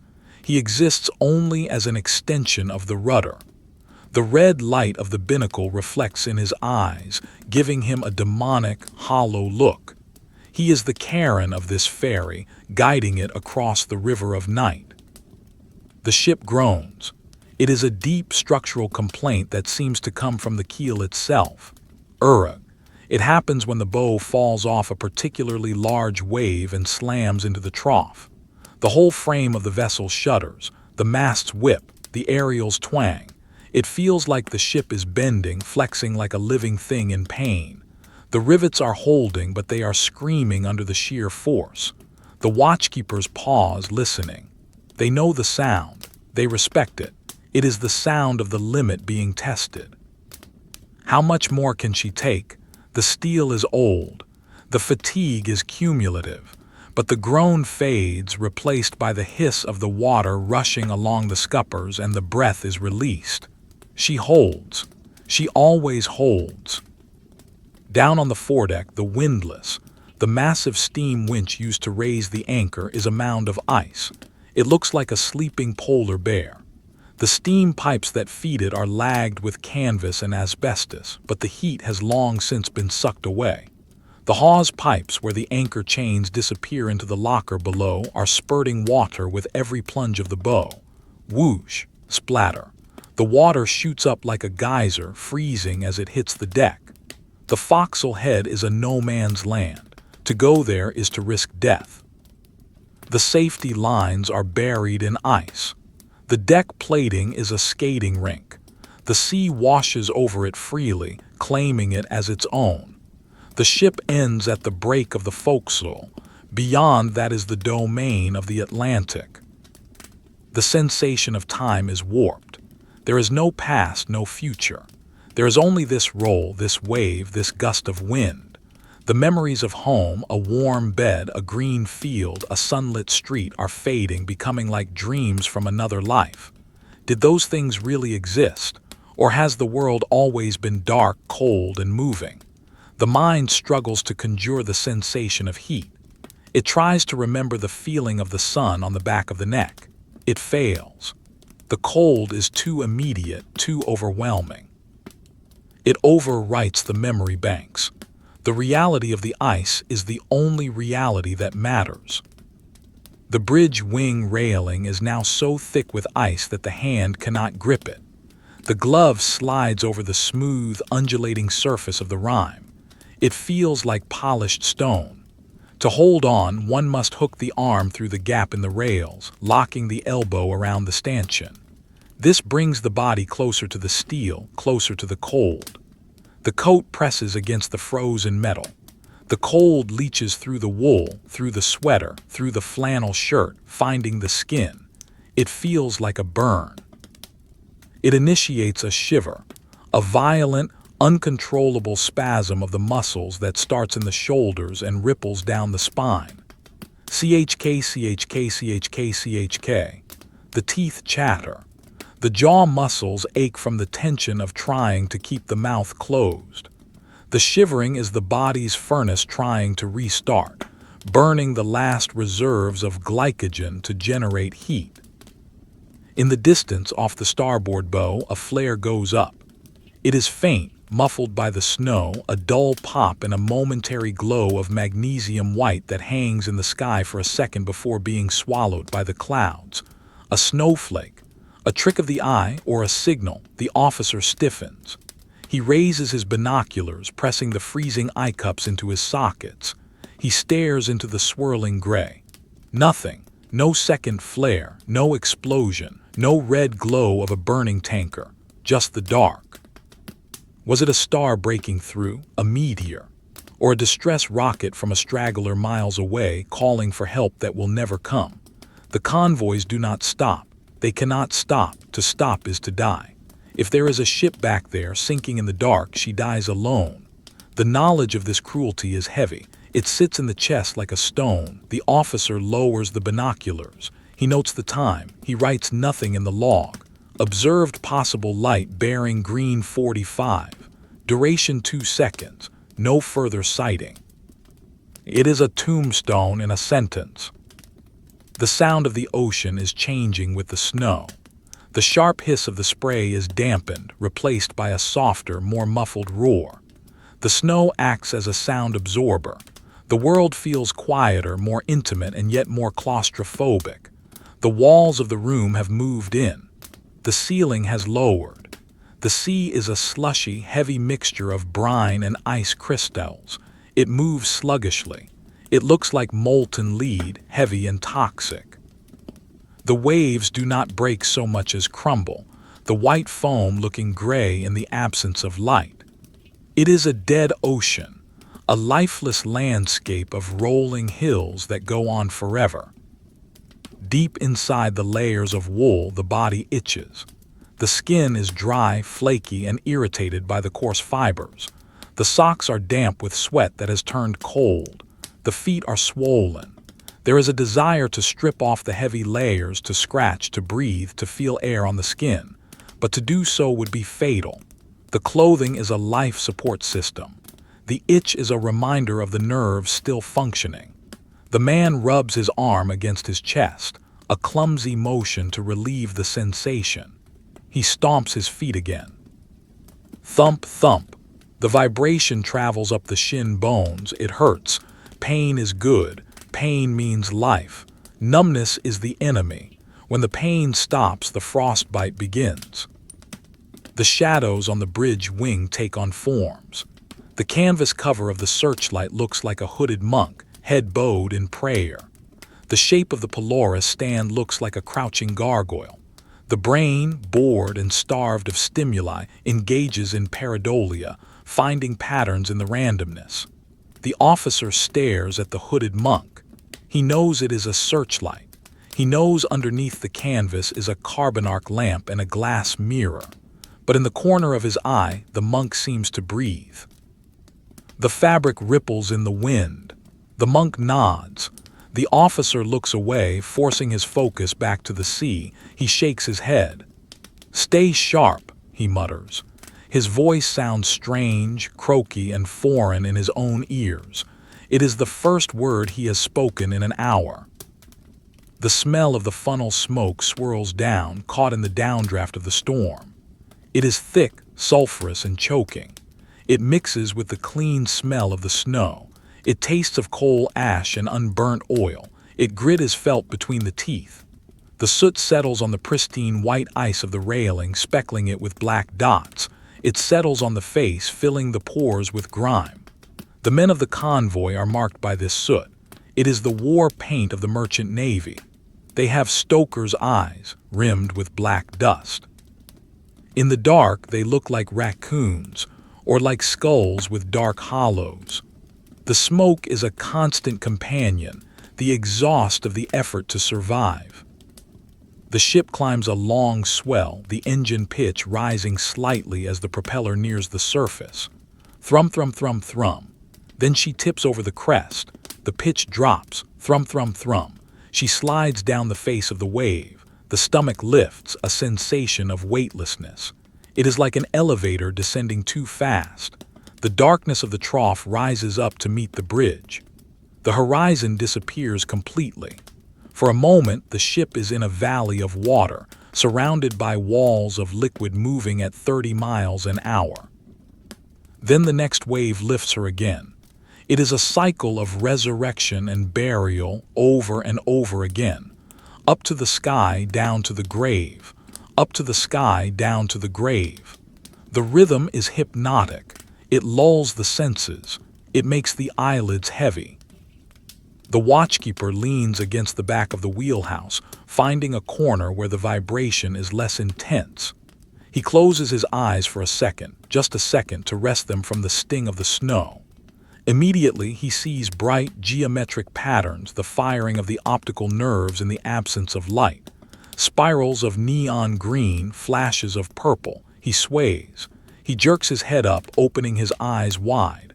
Adrenaline spikes. He nearly fell asleep standing up. The terror of it wakes him fully. To sleep is to fail. He pinches the skin of his wrist hard through the wool. He needs the sharp input. He resumes his pacing. 3 steps left, 3 steps right, keep moving. Circulation, vigilance. The mechanical telegraph stands silently in the corner of the wheelhouse, the brass handle pointing to the same position it has held for days. It looks like an ancient idol worshipped in silence.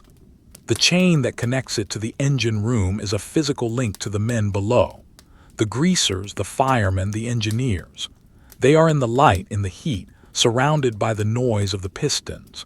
They are sweating while the bridge watch freezes. They are blind to the sea, while the bridge watch sees nothing but the sea. It is a symbiotic relationship. The bridge provides the eyes, the engine room provides the muscle. Neither can survive without the other. The officer rests his hand on the cold brass of the telegraph. He imagines the heat of the boilers. It is a comforting thought. The snow intensifies. The flakes become larger, heavier. They stick to the glass of the windows, sliding down in slushy clumps. The view is completely obscured now. The officer starts the wipers again. Swish-swalk, swish-swalk. The rubber blades drag across the glass, squealing against the friction. They clear a fan-shaped arc, revealing the swirling white chaos outside. It is mesmerizing to watch the wipers. Back and forth, like a metronome counting down the time, but the time does not pass. It accumulates, the night gets heavier, the cold gets deeper, the silence gets louder. There is a sense of immense solitude. Even with the crew below and the other ships nearby, the experience of the bridge watch is singular. It is one man facing the elements. The wind that hits his face hits no one else in exactly the same way. The cold that penetrates his coat is his personal cold. The thoughts that drift through his mind are his own private wreckage. In this void, the ego dissolves. There is no I anymore. There is only the observer, the witness, the one who watches the dark. The universe is stripped of its complexity, reduced to the binary of wet and dry, cold and warm, dark and light, though there is no light. The railing vibrates under the hand. It is a high-frequency buzz. It makes the fingers tingle. After a while, the sensation travels up the arm, making the nerves feel like they are buzzing with electricity. It is pins and needles on a massive scale. The hand feels like it doesn't belong to the body. It is a claw frozen in a grip shape. To let go of the rail requires a conscious signal to the extensor muscles. Open. The fingers uncurl slowly, stiffly. The joints crack. The palm is white, bloodless. The officer shakes his hand, trying to drive the blood back into the extremities. It hurts as the circulation returns, a burning, stinging pain. He welcomes it. A rogue wave hits the bow, a green one, solid water rather than spray. It strikes with the sound of a cannon shot. Boom. The ship stops dead in the water, shuddering violently. The officer grabs the rail to keep from being thrown. The coffee cup slides off the chart table and shatters on the floor. Crash. The sound is shocking in the quiet wheelhouse. The shards of white ceramic skitter across the wooden planks. The dark tea spreads like a stain. Nobody moves to clean it up. It is a casualty of the weather. The ship shakes herself free, shedding the water, and begins to move again, gathering momentum. The officer looks at the broken cup. It seems like a tragedy, a loss of order, a broken thing in a world that needs to be whole. The darkness outside is now a solid wall. The snow has closed in completely. The ship is moving through a tunnel of white and gray. There is no convoy visible, no sea visible, just the immediate turbulence of the snow and the deck light's faint reflection. We are alone, utterly, completely alone in the North Atlantic. The bridge watch continues. The eyes stare into the white void. The breath smokes. The heart beats slow and heavy, and the cold waits, patient and eternal, for the fire to go out. The snow does not cease. It merely changes its tempo, a shifting rhythm of white static against the dark glass that measures out the slow, grinding passage of the night. It accumulates on the ledges of the window frames, building miniature drifts of powder that are sculpted by the drafts leaking through the seals. These small, white landscapes are the only changing scenery in a world frozen in gray monochrome. They rise and fall, erode and rebuild, mirroring the geological slowness of the watch itself. Inside the wheelhouse, the air has grown heavier, thicker, as if the oxygen is being slowly displaced by the weight of the silence. It is the deep, dead hour of the wolf, 3 in the morning, when the human spirit is at its lowest ebb, when the heart beats slowest, and the connection to the waking world feels most tenuous. To stand at the window now is to stand at the edge of the universe. Beyond the glass, there is no definable shape, only a swirling vortex of particulate matter. The snow is not falling down.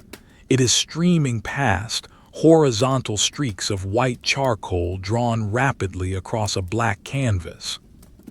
The speed of the particles gives the illusion that the ship is traveling at incredible velocity, hurtling through a star field at warp speed. Yet the vibration of the deck tells the truth. We are plodding, struggling, fighting for every yard of the Atlantic. The contrast between the visual rush of the snow and the physical heaviness of the ship creates a sense of vertigo, a disconnection between the eye and the inner ear that makes the head swim. The officer grips the brass handle of the window frame, grounding himself against the dizziness. The brass is cold, clammy with condensation, a solid anchor in the spinning void. The red light from the binnacle has become the only reality. It is a campfire in a cave. The helmsman's face is a mask of red and black, his eyes deep pools of shadow that reflect the faint crimson glow of the compass card. He does not blink often. His eyelids are heavy, dragged down by the sheer weight of fatigue. To blink is to risk keeping them closed for a fraction of a second too long. To keep them open requires a conscious, muscular effort. The muscles of the forehead are tense, holding the eyes wide.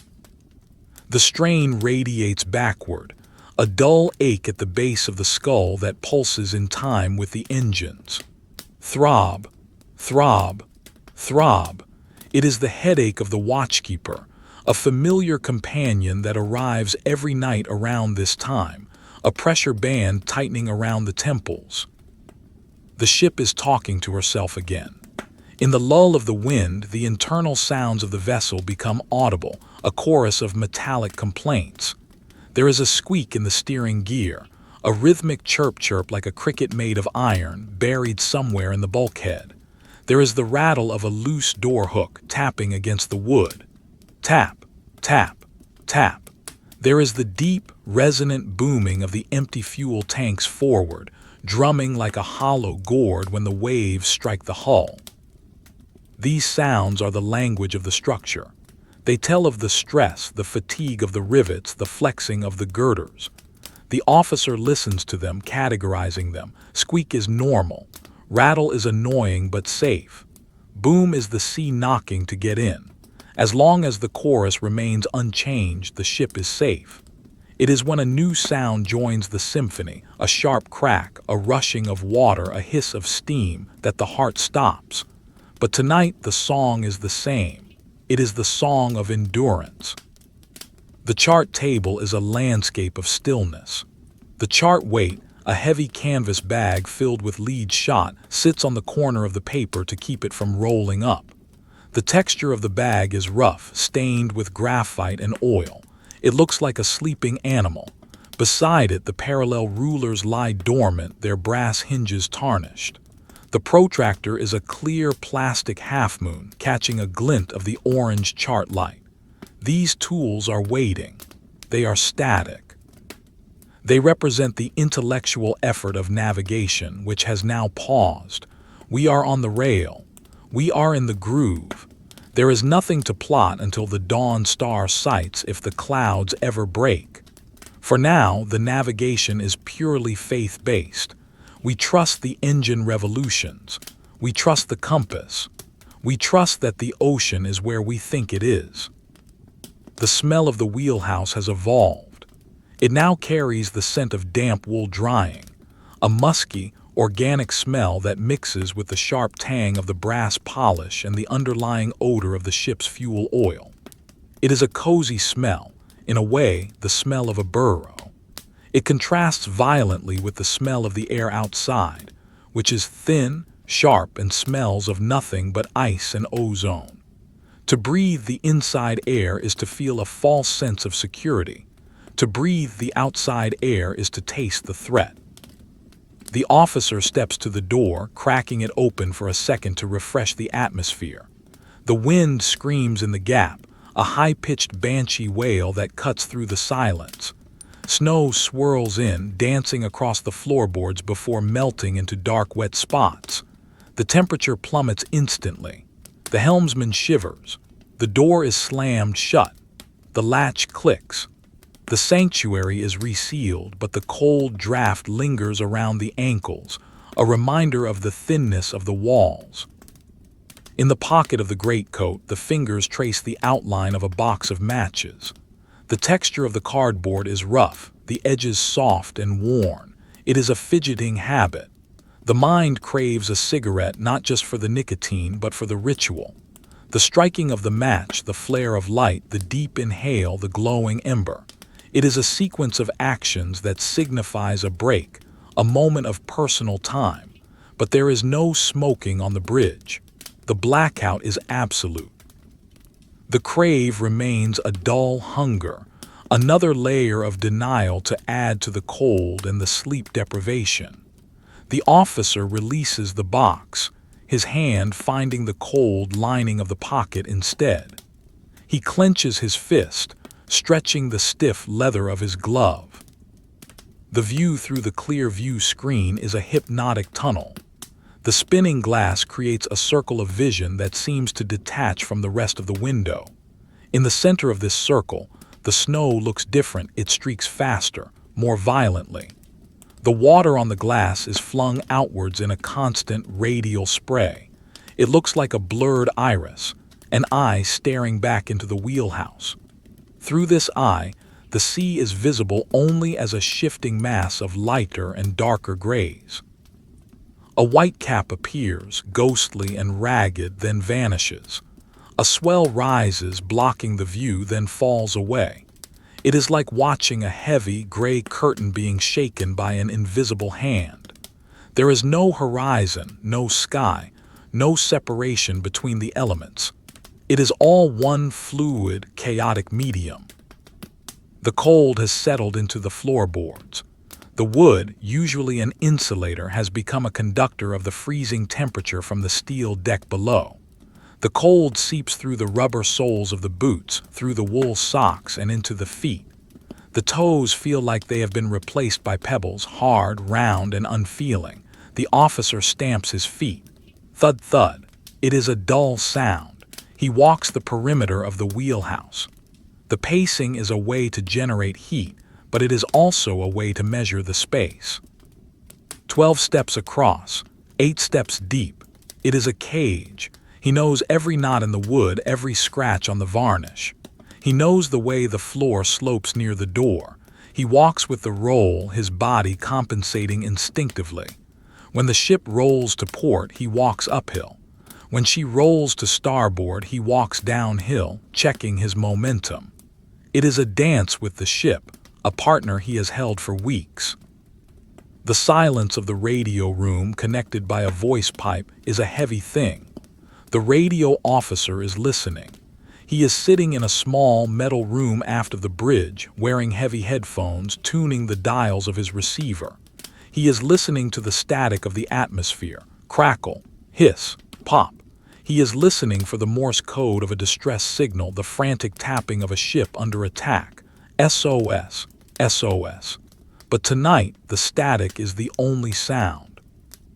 The QRN, natural interference, is high, a wall of electrical noise generated by the storm. It masks the signals. It hides the world. The silence of the voice pipe means no news. No news is good news, and yet the lack of communication makes the isolation feel more complete. We are a bubble of silence floating in a sea of noise. The mind drifts to the engine room again. It is a recurring fantasy of warmth. Down there, the air is thick with the smell of hot oil and steam. The polished steel of the connecting rods gleams under bright electric lights.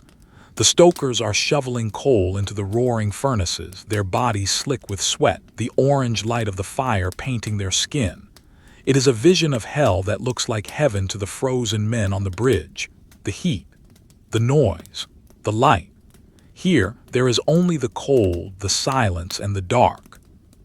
The officer imagines the heat radiating from the boilers, traveling up through the decks, but it never reaches the bridge. The heat is trapped below, a hoarded treasure. The vibration of the clear view screen motor is a constant zzzzzzzzzt. It has a specific pitch, a B-flat perhaps. It burrows into the ear. If one listens to it long enough, it starts to sound like a voice, mumbling in a foreign language. A continuous, rapid monologue that makes no sense. The brain tries to decode it. Is it saying something? The officer shakes his head, clearing the auditory hallucination. It is just a motor, an electric coil spinning a glass disc. He focuses on the mechanics of it. The brushes, the armature, the fuse. Breaking the world down into its mechanical components is a way to stay sane. It removes the mystery, the ghostly quality of the night. It is just a machine. We are just operators. The ice on the window panes that are not spinning has grown thicker. It is a fern-like pattern, intricate and beautiful, growing from the corners inwards. The crystals are sharp geometric fractals that catch the stray light from the instrument panel. They look like forests of white trees, like a jungle frozen in time. The view of the outside is slowly being closed off. The window is becoming a wall of ice. Soon, the clear view screen will be the only porthole left. The officer scratches at the ice with his fingernail. It is hard as rock. It does not scrape away.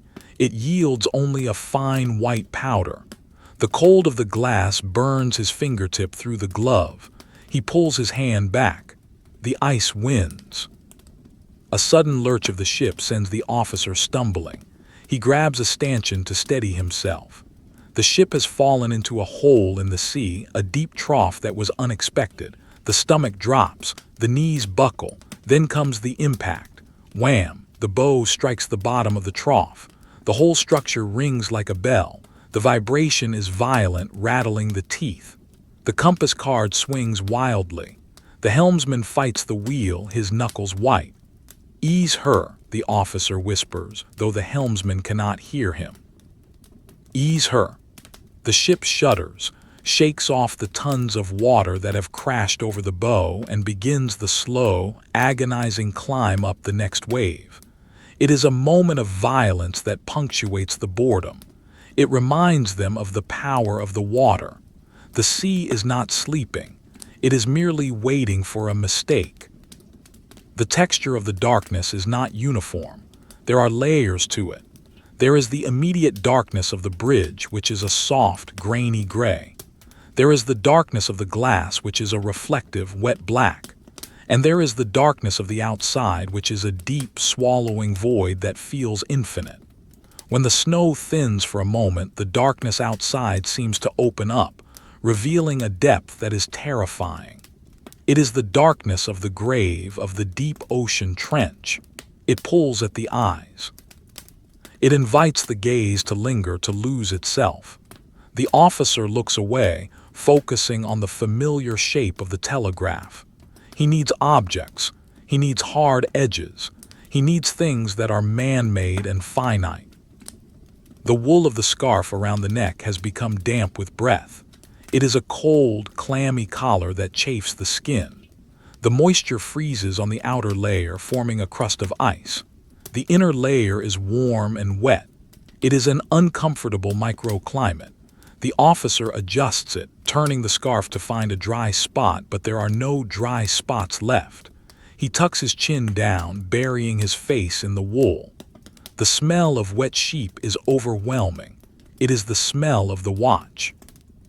Years from now, if he survives, the smell of wet wool will bring him back to this moment instantly. It will bring back the cold, the dark, and the rolling of the deck. The shadows cast by the red light are long and distorted. They move across the floorboards with the roll of the ship, stretching and contracting like living things. The shadow of the helmsman looks like a giant, looming over the wheel.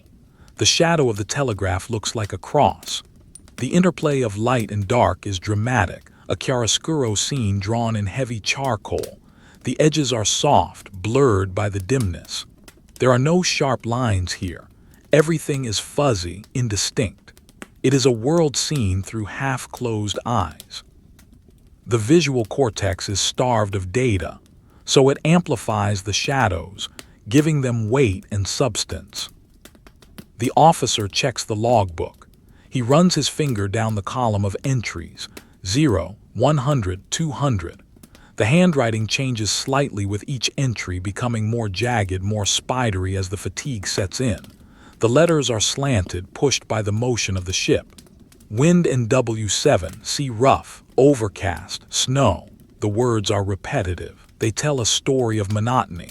He picks up the pencil attached to the book by a string. He feels the urge to write something else. I am tired. It is cold. I want to go home. But he does not. He writes 300 Co 45, wind in W7, snow squalls. He puts the pencil down. The official record must be clean. The emotions are not recorded. They are lost to the air, dissolved in the wake. The sound of the wind is a constant drone, a background radiation of noise that never ceases. It has a texture, a roughness that rubs against the ears. It is not a clean sound. It is a dirty, turbulent noise full of gusts and eddies. It buffets the bridge structure, finding every crack and crevice to whistle through. Woo, hiss, woo. It sounds like a breathing beast, a giant lung exhaling over the ocean. The officer tries to tune it out, to push it into the background, but it is persistent. It demands attention. It is the voice of the enemy, not the Germans, but the North Atlantic winter. It is declaring its dominance. I am here, it says. I am vast. You are small. The buttons on the officer's coat are brass, embossed with the company anchor. In the dark, they are cold to the touch. He fingers one, twisting it slightly. The thread is loose. He worries at it. It is a point of focus. If the button falls off, it will be a small disaster, a loss of integrity in the uniform. He stops twisting. He smooths the flap of the pocket. He straightens his cap. The discipline of the uniform is part of the armor. If he looks like an officer, he will feel like an officer. If he slumps, if he unbuttons, the cold will win. He stands straighter. He lifts his chin. It is a pose for an audience of none, but it matters. It holds the internal structure together. A flicker of light from the wing, the lookout striking a gloved hand against the rail to warm it. The sound is muffled. Thump, thump. The officer looks out. The lookout is a shapeless mound of snow-covered clothing. He is barely recognizable as a human being. He is a snowman standing guard. The officer feels a surge of empathy. That man is colder than he is. He is fully exposed. The officer taps on the glass. The lookout turns his head. The officer gives a thumbs up, a slow, deliberate gesture in the gloom. The lookout nods, a barely perceptible dip of the head. A connection is made. We are both here. We are both awake. The watch continues. The sea water that washes over the deck is phosphorescent, but tonight the snow hides it. Only occasionally, when a wave breaks high and close, does a flash of green fire appear in the white swirl. It is a sickly, radioactive green. It looks alien. It is the only color in the world besides the red of the compass and the black of the night.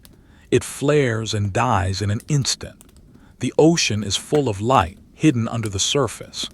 If one could see down there into the depths, what would one see? Glowing jellyfish, luminous plankton, the eyes of deep-sea monsters. The imagination populates the abyss with nightmares. It is better to look at the surface, to look at the snow. Ship rolls to port and hangs there. The cargo has shifted. No, it's just the wind holding her down. The officer holds his breath. Come back, come back. The ship shudders and slowly, painfully rights herself. The relief is physical. The breath rushes out. The list was a few degrees too steep, the hang a few seconds too long. The ice is getting heavier. The center of gravity is rising. The physics are changing. The equation is becoming unbalanced. The officer thinks of the axes in the locker, the steam hoses. Tomorrow, if the snow stops, they will have to chip. They will have to bleed the ice from the ship's veins. It will be brutal work. But for now, they just have to stay upright. The taste of the air inside the mouth is stale. The tongue feels swollen. The teeth feel furry. The dehydration is setting in. The body uses water to humidify the dry, cold air before it reaches the lungs. Every breath steals moisture. The officer runs his tongue over his teeth. He yearns for a toothbrush, for mint, for cleanliness. The grime of the coal smoke and the salt feels like a coating on his soul. He rubs his face with his hands, feeling the stubble. It sounds like sandpaper. Rasp, rasp. The sound is loud in the quiet wheelhouse. It is the sound of time passing, of hair growing, of the body aging in the cold. The convoy is a memory. The other ships are invisible. They are mathematical probabilities, not visual realities. They exist on the plot, but not in the window. The officer has to trust the station keeping. He has to trust that the tanker on the port beam is keeping her course. If she drifts, if she turns, the collision would be sudden and catastrophic. A wall of steel emerging from the snow, the grind of metal, the spark, the fire. The thought is always there, a background anxiety. But there is nothing to be done. You cannot see, you cannot stop. You can only steer the course and pray to the god of the compass. The darkness of the night seems to have soaked into the very wood of the wheelhouse. The mahogany looks black. The teak looks like ebony. The world has lost its saturation. It is a vintage drawing where the artist has pressed too hard with the charcoal, filling in the spaces until the paper is almost entirely black. The only light is the faint, smudged highlight of the snow and the dim, red eye of the binnacle. It is a somber image, a study in shadow, a portrait of a void. The minutes drag. The second hand on the clock seems to be moving through syrup. Tick, pause, tock. The space between the seconds is infinite. In that space there is time to think about everything and nothing, to remember a childhood dog, to forget the name of a school teacher, to wonder if the feet will ever be warm again. The mind spirals in these gaps. Then the tock comes and the world moves forward 1 second. Just one. Thousands of seconds left to go. The watch is an endurance test of the mind as much as the body. It is a meditation on boredom and cold. As the ship plunges again, the spray hits the clear view screen with a splat instantly spun away by the motor. For a split second, the water distorts the view, magnifying the snowflakes into giant white blurred streaks. Then it clears. The rhythm of the spray, the hum of the motor, the groan of the wood, the throb of the engine. These are the 4 notes of the chord. They play endlessly, a drone music for the sleep-deprived. It is hypnotic. It pulls the eyelids down. It whispers, just close them. Just for a moment. The officer widens his eyes, stretching the skin. No, he whispers back. Not yet. The snow falls on the dark Atlantic, melting into the black water, disappearing instantly. It falls on the steel ship, freezing into white armor. It falls on the men, turning them into statues. It is a silent white burial. The ship pushes through it, a dark plow in a field of white dust. The wake stretches behind, a churned-up path that is quickly covered by the snow and the sea. We are leaving no trace. We are just passing through the dark, carrying our cargo of iron and bread, hoping to reach the other side of the night. The hour of the wolf has deepened into the hour of the dead. It is that stretch of the night, somewhere between 3 and 4 in the morning, when the biological rhythms of the human body hit their absolute nadir. The blood moves sluggishly through the veins, thick and cold.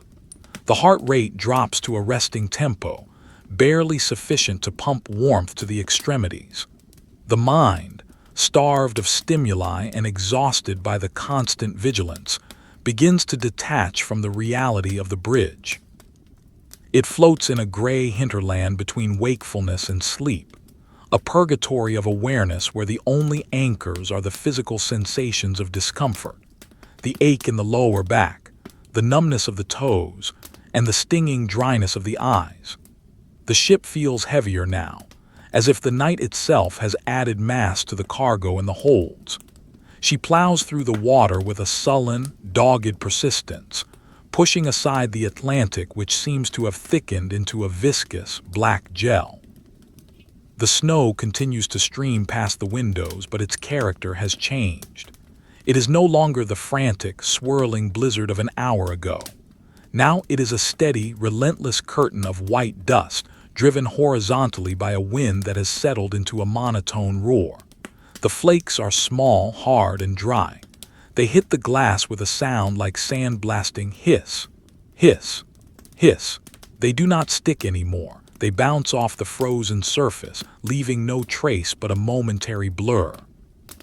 The view through the clear view screen is a tunnel into nothingness. The beam of the signal lamp, if it were to be switched on, would be swallowed instantly by the density of the precipitate.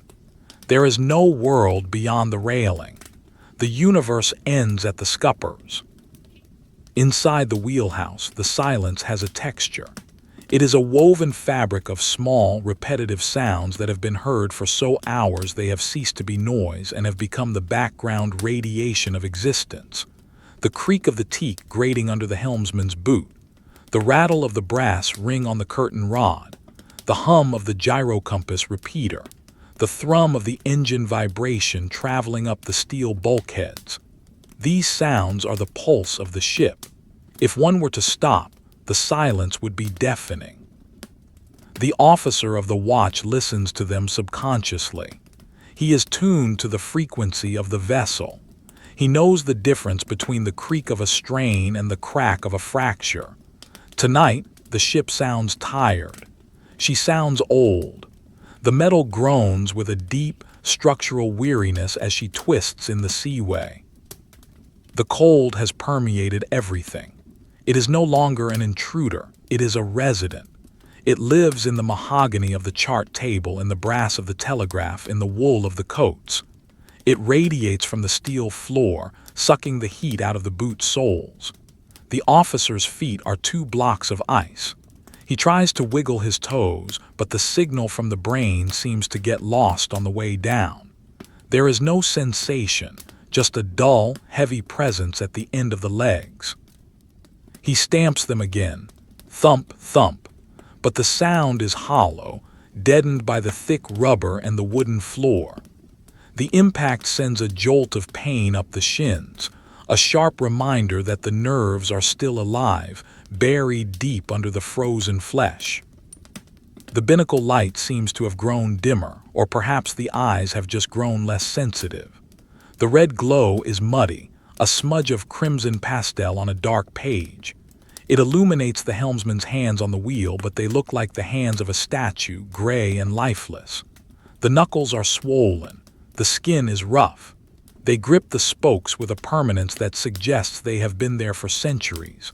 The wheel turns slightly to the left, click. The ship responds slowly, sluggishly. The wheel turns back to the right, click.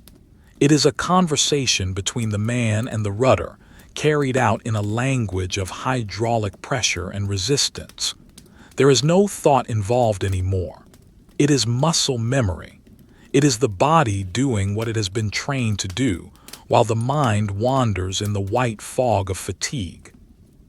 On the bulkhead, the barometer is a brass-cased instrument of prophecy. The needle has fallen. It points to a low number deep in the sector marked storm. The officer taps the glass with a frozen knuckle. Tap, tap. The needle does not move. It is stuck at the bottom of the scale. The pressure is low, a vacuum sucking the wind across the ocean. The air feels thin. The chest has to work harder to pull it in. It is a subtle suffocation, a feeling that the atmosphere is too light to support life.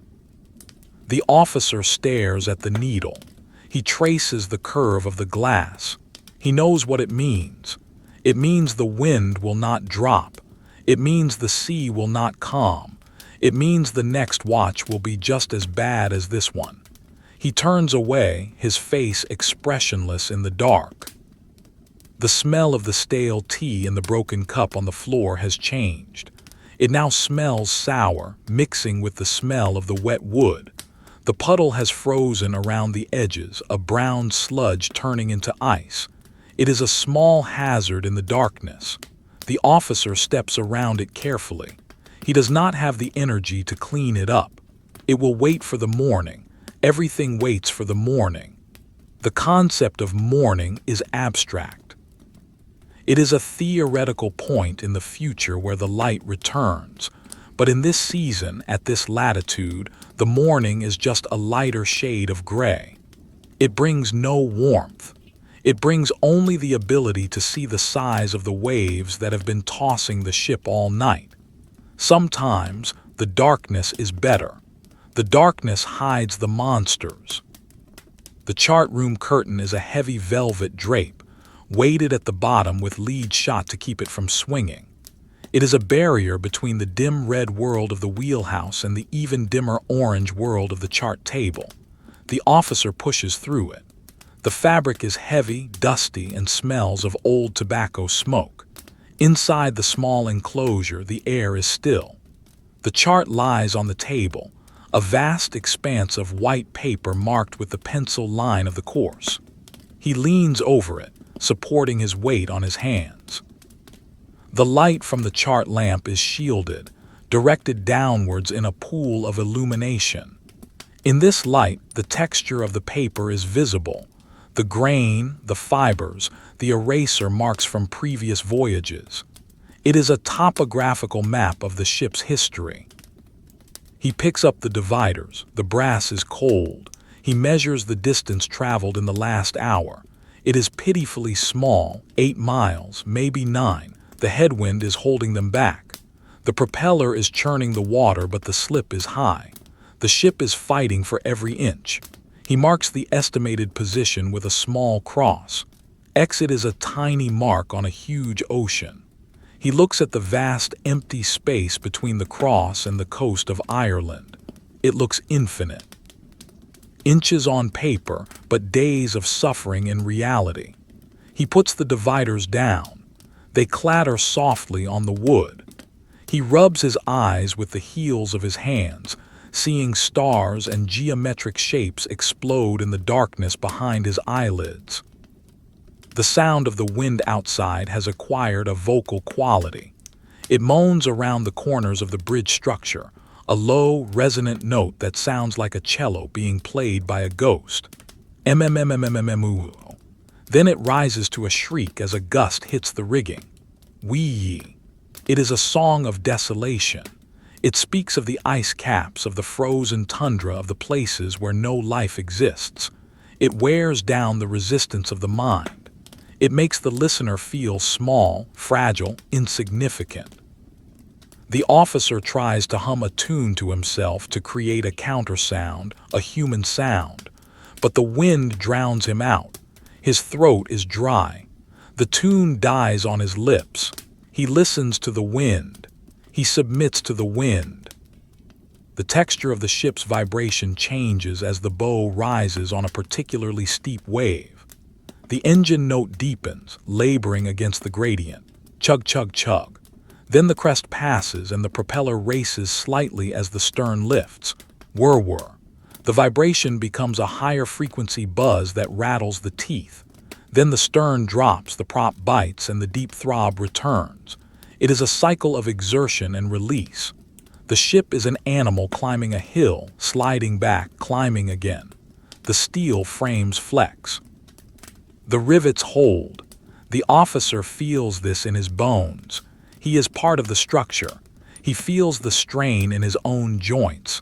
When the ship groans, he groans internally. Deep in the pocket of his duffel coat, his hand finds a loose thread. He winds it around his finger. Tight, looser, tight, looser. It is a tiny distraction, a tactile focus point. The wool is rough, coarse. His finger is numb, but he can feel the pressure. It keeps him anchored. If he stops moving, if he stops feeling, he might drift away entirely.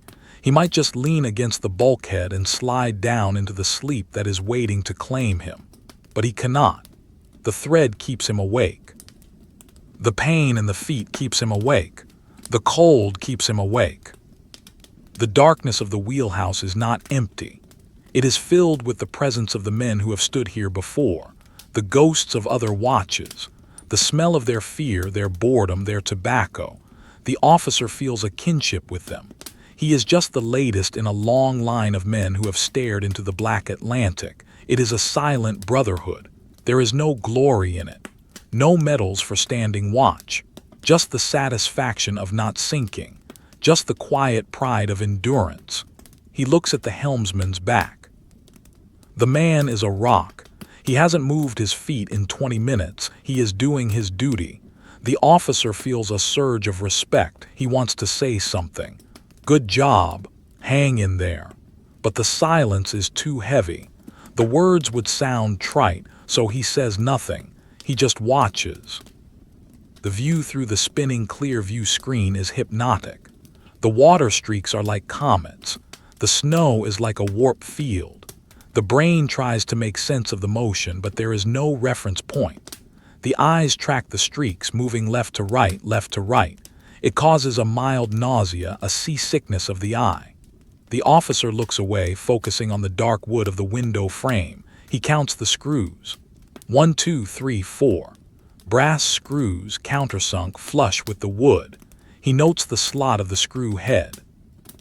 It is filled with old varnish, a detail, a tiny, insignificant detail. He clings to it. It is real. It is solid. The ice on the outside of the window is growing inwards. The clear circle of the screen is surrounded by a jagged wreath of white frost. It looks like teeth. The mouth of the storm is closing. Soon the view will be gone completely. The officer wonders if he should go out and scrape it. He imagines the cold on the wing, the wind cutting through his coat, the slippery grating. He decides against it. It is not necessary. The compass is the only thing that matters. And the radar. No, there is no radar. Not on this old tub. Just eyes and ears and intuition. And tonight, eyes are useless. The Convoy Commodore's ship is a myth. It is somewhere ahead, buried in the snow. Is it still there, or has it turned? Has it been torpedoed? There is no flame, no sound, just the void. The doubt gnaws at the mind. Maybe we are alone, maybe we have lost them. Maybe we are steaming north towards the ice pack while the others have turned south. The compass says 45. That is the course. Unless the order changed and we missed the signal. No, trust the course, trust the plan. The convoy is there. The invisible herd is moving together. The officer forces the doubt down. It is the cold talking, the anxiety of the 3 a.m. low. The weight of the clothing is a burden. The duffel coat weighs 10 pounds, the boots weigh 5. The sweater, the scarf, the hat, the gloves. It is a suit of armor made of fabric. It restricts movement. To turn the head requires turning the shoulders. To raise the arm requires lifting the weight of the wet wool. It is exhausting. Every movement burns energy. The body is a furnace running out of fuel. The stomach growls, a hollow, aching emptiness. It has been 4 hours since the last meal. A sandwich of bully beef and pickle. It seems like days ago. The body craves sugar, fat, heat. The officer imagines a slice of toast dripping with melted butter. He can smell it. The phantom smell is so strong it makes him salivate. He swallows. The taste is metallic. A sudden sound, a heavy clank from the foredeck. Metal on metal, the officer stiffens. He moves to the window. He presses his face against the cold glass. Nothing, just the white swirl. Was it a loose drum, a ventilator cowling breaking free, or the sound of the anchor shifting in the hawse pipe? He listens. Woo hiss. The wind covers everything. He waits. No second sound. He relaxes slightly. The ship is full of noises, loose gear. The bosun will have to check it in the daylight, if the daylight comes. The shadows in the corner of the wheelhouse seem to be breathing. They expand and contract with the roll. The coats hanging on the hook sway back and forth. Swish, swish, they look like hanged men. It is a morbid thought. The officer shakes his head. Stop it, he whispers. The sound of his own voice is startling. It is cracked, hoarse. The helmsman does not turn. He is deaf to everything but the compass. The officer resumes his pacing. He needs to keep the blood moving. He needs to keep the shadows at bay. The vibration of the deck is transmitting a message from the engine room. It is a subtle change in the rhythm, a slightly uneven beat. Thrum, thump, thrum, thrum, thump, thrum. One of the cylinders is misfiring or the coal is bad. The officer listens intently. He knows the heartbeat of this engine. It is an old triple expansion steam engine. It is reliable but temperamental. If it stops, the silence would be the sound of death. A ship without engines in this sea is a hulk. It would turn broadside. It would roll its guts out. It would be a sitting duck. The rhythm stabilizes. Thrum, thrum, thrum. The officer exhales, just a hiccup, a clinker in the firebox. The stokers are clearing it. The heart is still beating. The cold on the bridge wing is a physical entity. It waits on the other side of the steel door. It scratches at the seals. It wants to get in. It wants to turn the wheelhouse into a freezer. The officer puts his hand near the gap in the door frame. He can feel the draft. It is a knife blade of air, sharp and freezing. It cuts through the glove. The temperature differential is the only thing keeping them alive. A few degrees of warmth hoarded in a wooden box. It feels fragile, temporary. The moon is a rumor. The sun is a legend. There is only the gray. The world has been reduced to a monochrome sketch. The artist has only one pencil, a soft, dark lead. He uses it to shade the water, the sky, the ship. He smudges it with his thumb to create the snow. There are no hard lines, no bright colors, just the endless, rolling gray. It is a depressive aesthetic. It weighs on the soul. It sucks the color out of the memory. The officer tries to visualize the color red, a bright fire engine red. He looks at the compass light. It is a dirty brown red. It is not enough. He tries to visualize blue, the sky in summer. He cannot. The gray is too strong. It overwrites the imagination. The fatigue is a wave. It rolls over the mind, submerging it. The head drops. The chin hits the chest, jerk. The neck snaps back, awake, panic. Did I sleep? How long? A second, a minute. The officer looks at the clock. The minute hand hasn't moved. It was a micro-sleep, a blink that lasted too long. The heart hammers for a second, the fear of negligence. He shakes his arms. He slaps his own cheeks. The sting is good. It wakes him up.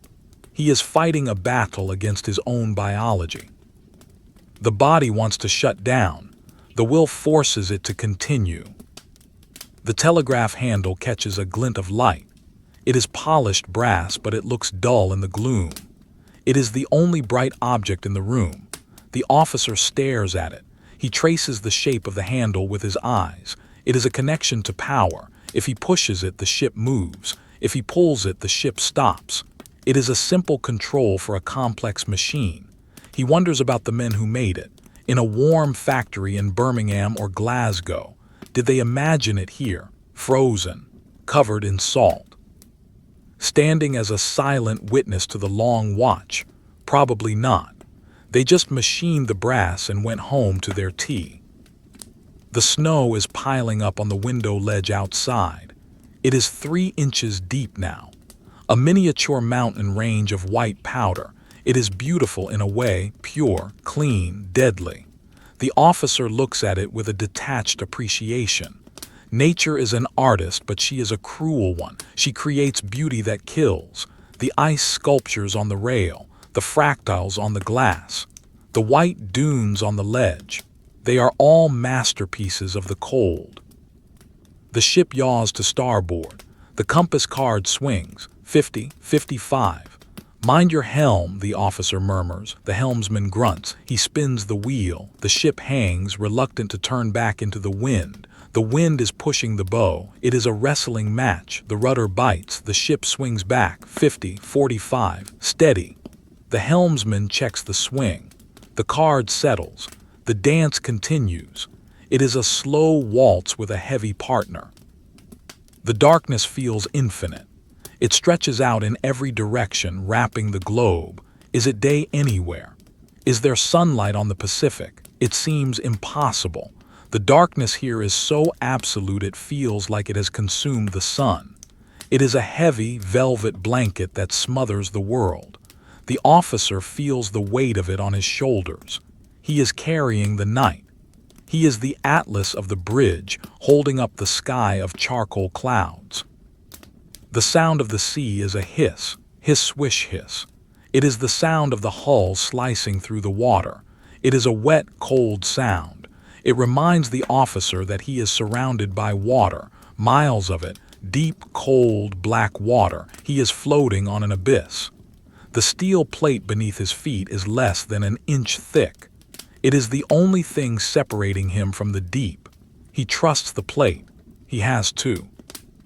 The logbook waits. The pencil waits. The clock ticks. Tick, tock. The time is 03:30, the dead center of the dead watch, the lowest point, the coldest point, the darkest point. We are in the belly of the whale. We are digesting the night. The officer takes a deep breath. The air is cold and stale. He holds it. He exhales. A cloud of steam joins the shadows. He is a steam engine too, burning fuel, generating heat, keeping going, just keeping going. The snow swirls. The wind drones. The ship groans. The watch continues. There is no end in sight, just the next minute, and the next, and the next. A rosary of seconds counted in the dark. The passage of time in the deepest trough of the night is not linear. It is circular, a repetitive loop of sensation and numbness that coils around the mind like a heavy, wet rope. The clock on the bulkhead, with its pale, radium-painted face, claims that only 10 minutes have passed since the last check, but the body argues that it has been hours. The second hand sweeps around the dial. Sweep, sweep. Sweep, a silent, glowing line that slices through the darkness, yet the minute hand appears frozen, stuck in the glue of the middle watch. The silence in the wheelhouse is thick enough to choke on. It is a silence composed of 1,000 small noises: the rattle of the window frame, the creak of the floorboards, the hum of the compass, that have merged into a single, monolithic texture of soundlessness. To speak now would be an act of violence. To break this heavy, accumulated quiet would require an effort of will that feels impossible to summon. The snow outside has altered its character once again. It has ceased to be a driving horizontal force and has become a heavy, vertical curtain, falling with a relentless, hushed weight. The wind has dropped slightly, just enough to allow the flakes to settle, and the result is a muffling of the world. The bridge wing, visible through the non-spinning sections of the glass, is rapidly disappearing under a blanket of white. The familiar shapes of the ship, the railing, the signal locker, the searchlight platform, are being softened, rounded over, turning into organic, ghostly mounds. It is as if the ship is being erased, slowly, layer by layer, by the white dust. The darkness is no longer sharp and black. It is a milky, opaque gray, a white darkness that reflects the faint deck lights back into the eyes, creating a dazzling, disorienting haze. Inside the wheelhouse, the air has grown stale, recycled through the lungs of the watchkeepers until it tastes of fatigue. It is cold yet stuffy, a paradox of the unventilated steel box. The condensation on the overhead deckhead has begun to drip more frequently. Plip, plip, plip. The drops land on the chart table, on the floor, on the shoulders of the officer's coat. He does not wipe them off. He barely registers the impact. Each drop is a cold, wet point of contact, a tiny shock that fades instantly into the general background of discomfort. The dampness has permeated the wool of his uniform, making it heavy and sodden. It pulls at his shoulders. It drags him down. The coat feels like a lead vest, a burden he has been carrying since birth. The officer shifts his weight to his left leg. The knee joint pops, a sharp, dry sound like a cracking twig. The relief is momentary. The blood rushes into the numb right foot, bringing with it a prickly, burning sensation that is almost painful. He grimaces in the dark, his face a mask of endurance. He is performing a slow-motion dance of statuary, moving just enough to keep the circulation from failing completely. He looks at the helmsman. The man has not moved a millimeter. He is a gargoyle carved from gray stone, his hands fused to the wheel. Is he awake? Is he breathing? The officer watches the back of the man's coat. It rises and falls very slowly. In, out. Yes, he is alive. He is a machine for steering, operating on minimum power. The red light of the binnacle reflects off the polished brass of the compass bowl, creating a distorted crimson smear that looks like a wound in the darkness. It is the only color in the universe. The officer stares at it. The color burns into his retinas. When he closes his eyes, he sees green, the afterimage of the red. Green circles floating in black space.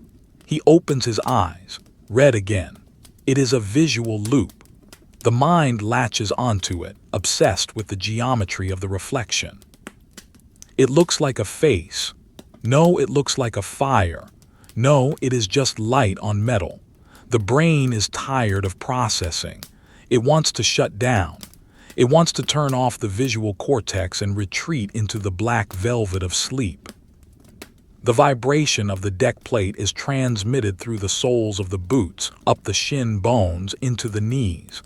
It is a constant, low-frequency massage that numbs the nerves. Hum-hum-hum. It is the song of the shaft. Deep in the bowels of the ship, the propeller shaft is turning, 70 revolutions per minute. It is a steel snake spinning in its bearings. The vibration is the friction of the ship against the sea. It is the sound of resistance. The officer imagines the propeller, deep underwater, churning the black, freezing water into white foam. It is the only part of the ship that is truly moving. The rest of them are just passengers on the steel island. The smell of the oilskins is pungent. It is the smell of linseed oil and canvas, a heavy, organic scent that becomes stronger when wet. It mixes with the smell of the damp wool and the faint, metallic tang of the ozone generated by the Clearview screen motor. It is the perfume of the trade. It smells of hardship. It smells of the 1940s. Years from now, this smell will trigger a panic response, a sudden tightening of the chest. But for now, it is just the smell of the room. The officer breathes it in, shallow breaths that barely expand the ribcage. The cold air catches in the throat. It tastes of iron. The view through the Clearview screen is a portal into chaos. The motor spins the glass, zzzzzzzt, throwing off the heavy snow. Through the clear circle, the officer can see the bow of the ship plunging into the white obscurity. The forecastle is a blur of motion. Up, down, up, down. It is mesmerizing. The white foam of the bow wave lights up the snow from below, creating a spectral, glowing fog. The sea is invisible, hidden beneath the churning water and the falling snow. We are not sailing on an ocean. We are sailing through a cloud made of ice and water. The disorientation is profound. There is no horizon to anchor the eye. The inner ear screams that the world is tilting, but the eye sees only the swirling white. The officer reaches out and touches the wooden rail that runs along the front of the wheelhouse windows. The varnish is cold and tacky with dampness. He runs his gloved finger along it, feeling the grain of the wood through the leather. He finds a notch, a small indentation where someone, years ago, carved a restless groove with a fingernail or a knife. He traces the groove, back and forth. It is a tactile connection to the past.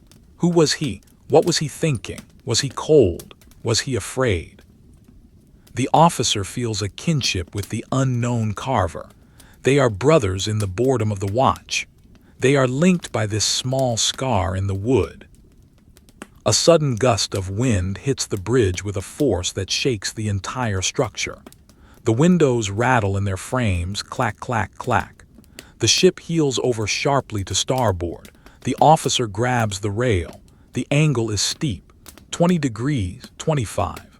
The hanging coats swing out from the wall, defying gravity. The coffee cup on the floor slides a few inches, leaving a smear of frozen sludge. The ship hangs there, pushed down by the invisible hand of the gale. The wind howls, a high, demonic shriek that cuts through the glass. Then slowly, painfully, the ship fights back. The righting moment takes over. She rolls back to port, groaning in every joint. The officer exhales. The tension in his chest releases. It is a battle of physics fought in the dark. The chart table curtain ripples in the draft. The officer pushes through it again, seeking the sanctuary of the orange light. He needs to see the map. He needs to see the line. The chart is a symbol of order. It says, "We are here. We are going there. There is a plan." He looks at the pencil line. It is a fragile thread of graphite connecting the old world to the new. He picks up the pencil. He sharpens it with a small penknife, the shavings curling onto the chart. The smell of the cedar wood is sharp and clean. It reminds him of school, of desks, of a life before the war. He blows the shavings away. They scatter across the Atlantic Ocean on the paper. He checks the time. 03:45, 15 minutes closer to the end. The radio silence is a heavy presence. The officer glances at the voice pipe to the radio room. It is mute. The copper tube is cold and dark. He imagines the radio operator sitting in his metal cell, listening to the static. Is he asleep? No, he is listening. He is the ears. We are the eyes. We are both blind and deaf in our own ways. The lack of signals is both a blessing and a curse. It means no attack, but it also means no contact. We are a solitary point of consciousness in a void of radio silence. The only signals are the ones we make ourselves, the heat of our bodies, the noise of our engines. The snow is accumulating on the glass of the unspun windows. It has covered the bottom third of the pane. It looks like a rising tide of white sand. The view is being constricted. The world is getting smaller. Soon the wheelhouse will be a sealed tomb, white on the outside, dark on the inside. The officer feels a flash of claustrophobia. He wants to open the door to smash the ice to see out, but he knows it is futile. The ice will just return. The cold will rush in. So he stands still. He accepts the narrowing of his world. The sensation of the wool socks against the skin is specific. It is a prickly, damp friction. The socks have slipped down inside the boots, bunching around the ankles. It is a minor irritation that has grown into a major annoyance. Every step presses the fold of wool into the flesh. It feels like a stone in the shoe. The officer wants to sit down, take off the boot and fix it, but he cannot. He cannot sit on watch. It is forbidden. It is a breach of discipline, so he endures the bunched sock. He incorporates the discomfort into his reality. It is just another texture of the night. The shadows in the wheelhouse are long and fluid. As the ship rolls, the shadows slide across the floorboards like dark water. The shadow of the binnacle stretches out, touches the wall, and then retracts. It is a tidal movement of darkness. The officer watches it. He times his breathing to the movement of the shadow. In as it stretches, out as it retracts. It is a hypnotic game. It keeps the mind occupied. It prevents the thoughts from spiraling into the dark places. The fear of the torpedo. The fear of the mine. The fear of never seeing land again. Focus on the shadow. Focus on the breath. The taste of the mouth is dry, sour, metallic. The thirst is a dull ache at the back of the throat. The officer swallows, but there is no moisture. He runs his tongue over his lips. They are rough like sandpaper. He tastes salt. Salt is everywhere. It is in the air, on the skin, in the clothes. We are being cured like ham, preserved in brine and cold. He fantasizes about a glass of water. A tall, clear glass with ice cubes clinking against the side. The image is so vivid it hurts. He pushes it away. Focus on the watch. The sound of the engine changes pitch slightly, a momentary wub-wub-wub as the governor fights to control the speed in the heavy swell. The officer's ear twitches. He knows that sound. It is the propeller breaking the surface just for a second before digging in again. It puts a strain on the shaft. It vibrates the stern. It is a sound of vulnerability. When the prop is out of the water, we have no drive. We are drifting. Then the bite returns and the push resumes. It is a heartbeat that skips a beat every now and then. The cold has found a way through the scarf. It trickles down the neck, a finger of ice tracing the spine. The officer shudders. He hunches his shoulders, trying to close the gap. The wool is stiff, unyielding. It scratches the neck. He pulls the collar of the greatcoat higher, burying his ears. The sound of the wind changes, becoming muffled, distant. He is inside his own shell now.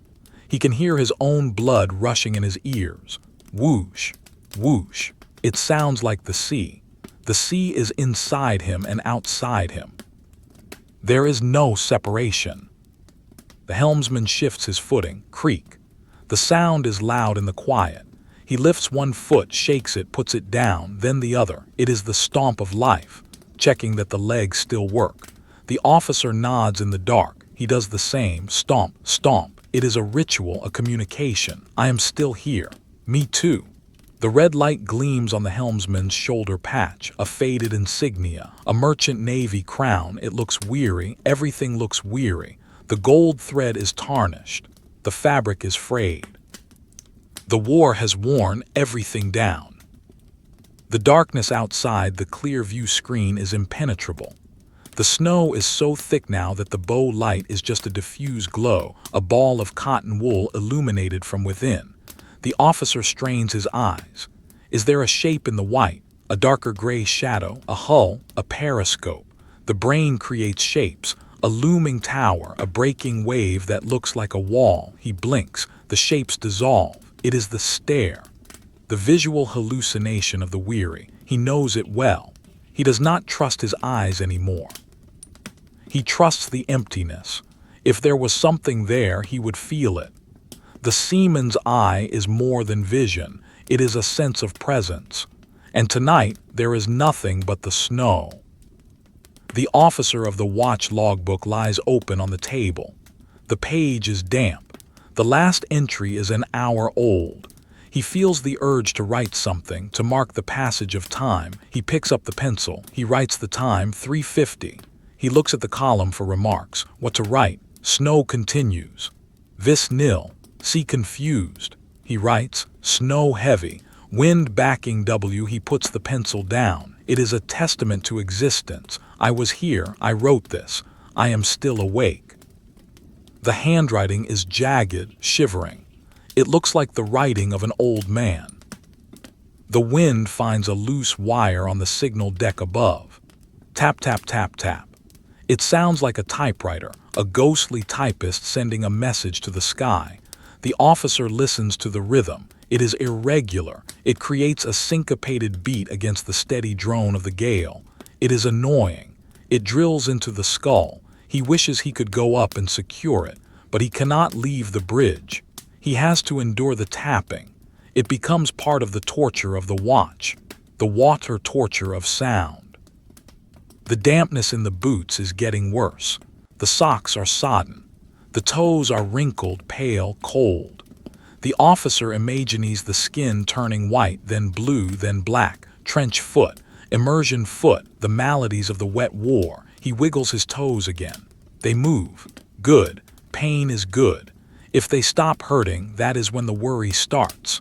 The pain is a sharp, throbbing ache that pulses with the heartbeat. It is a reminder that he is a biological organism in a mechanical world. The ship climbs a mountain of water. It feels like she is pointing at the moon if there was a moon. The deck angle is steep. The legs strain to keep balance. Gravity pulls backward. Then the crest passes. The ship tips forward. The stomach lurches. The descent begins. It is a long, sliding fall into the trough. The speed increases. The wind noise rises. Woo-woo. Then the bottom, crash. The bow digs in. The spray flies. The shutter runs through the keel. The officer grabs the rail. His knuckles turn white. It is a violent ride. A roller coaster in the dark with no safety bar and no end. The bridge wing door rattles in its frame. The latch is loose. Clunk, clunk. It sounds like someone is trying to get in. The ghost of the Atlantic. The officer stares at the door. He half expects it to burst open, admitting a deluge of water and ice. But the latch holds. It is just the wind testing the defenses, probing for weakness.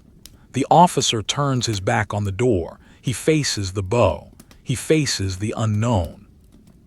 The red light of the binnacle seems to pulse. Dim, bright, dim, bright. Is it the voltage fluctuating, the generator struggling, or is it the eyes failing? The pupil dilating and contracting, the officer rubs his eyes. The light steadies. It is the eyes. The fatigue is affecting the optic nerve. He needs sleep. A deep, dreamless sleep in a warm bunk, but that is 4 hours away, maybe more. If the weather holds, he might have to stay up for the dawn action stations. The thought is exhausting. He pushes it away. 1 minute at a time. The texture of the darkness is gritty. It feels like cold dust suspended in the air. It settles on the skin in the pores.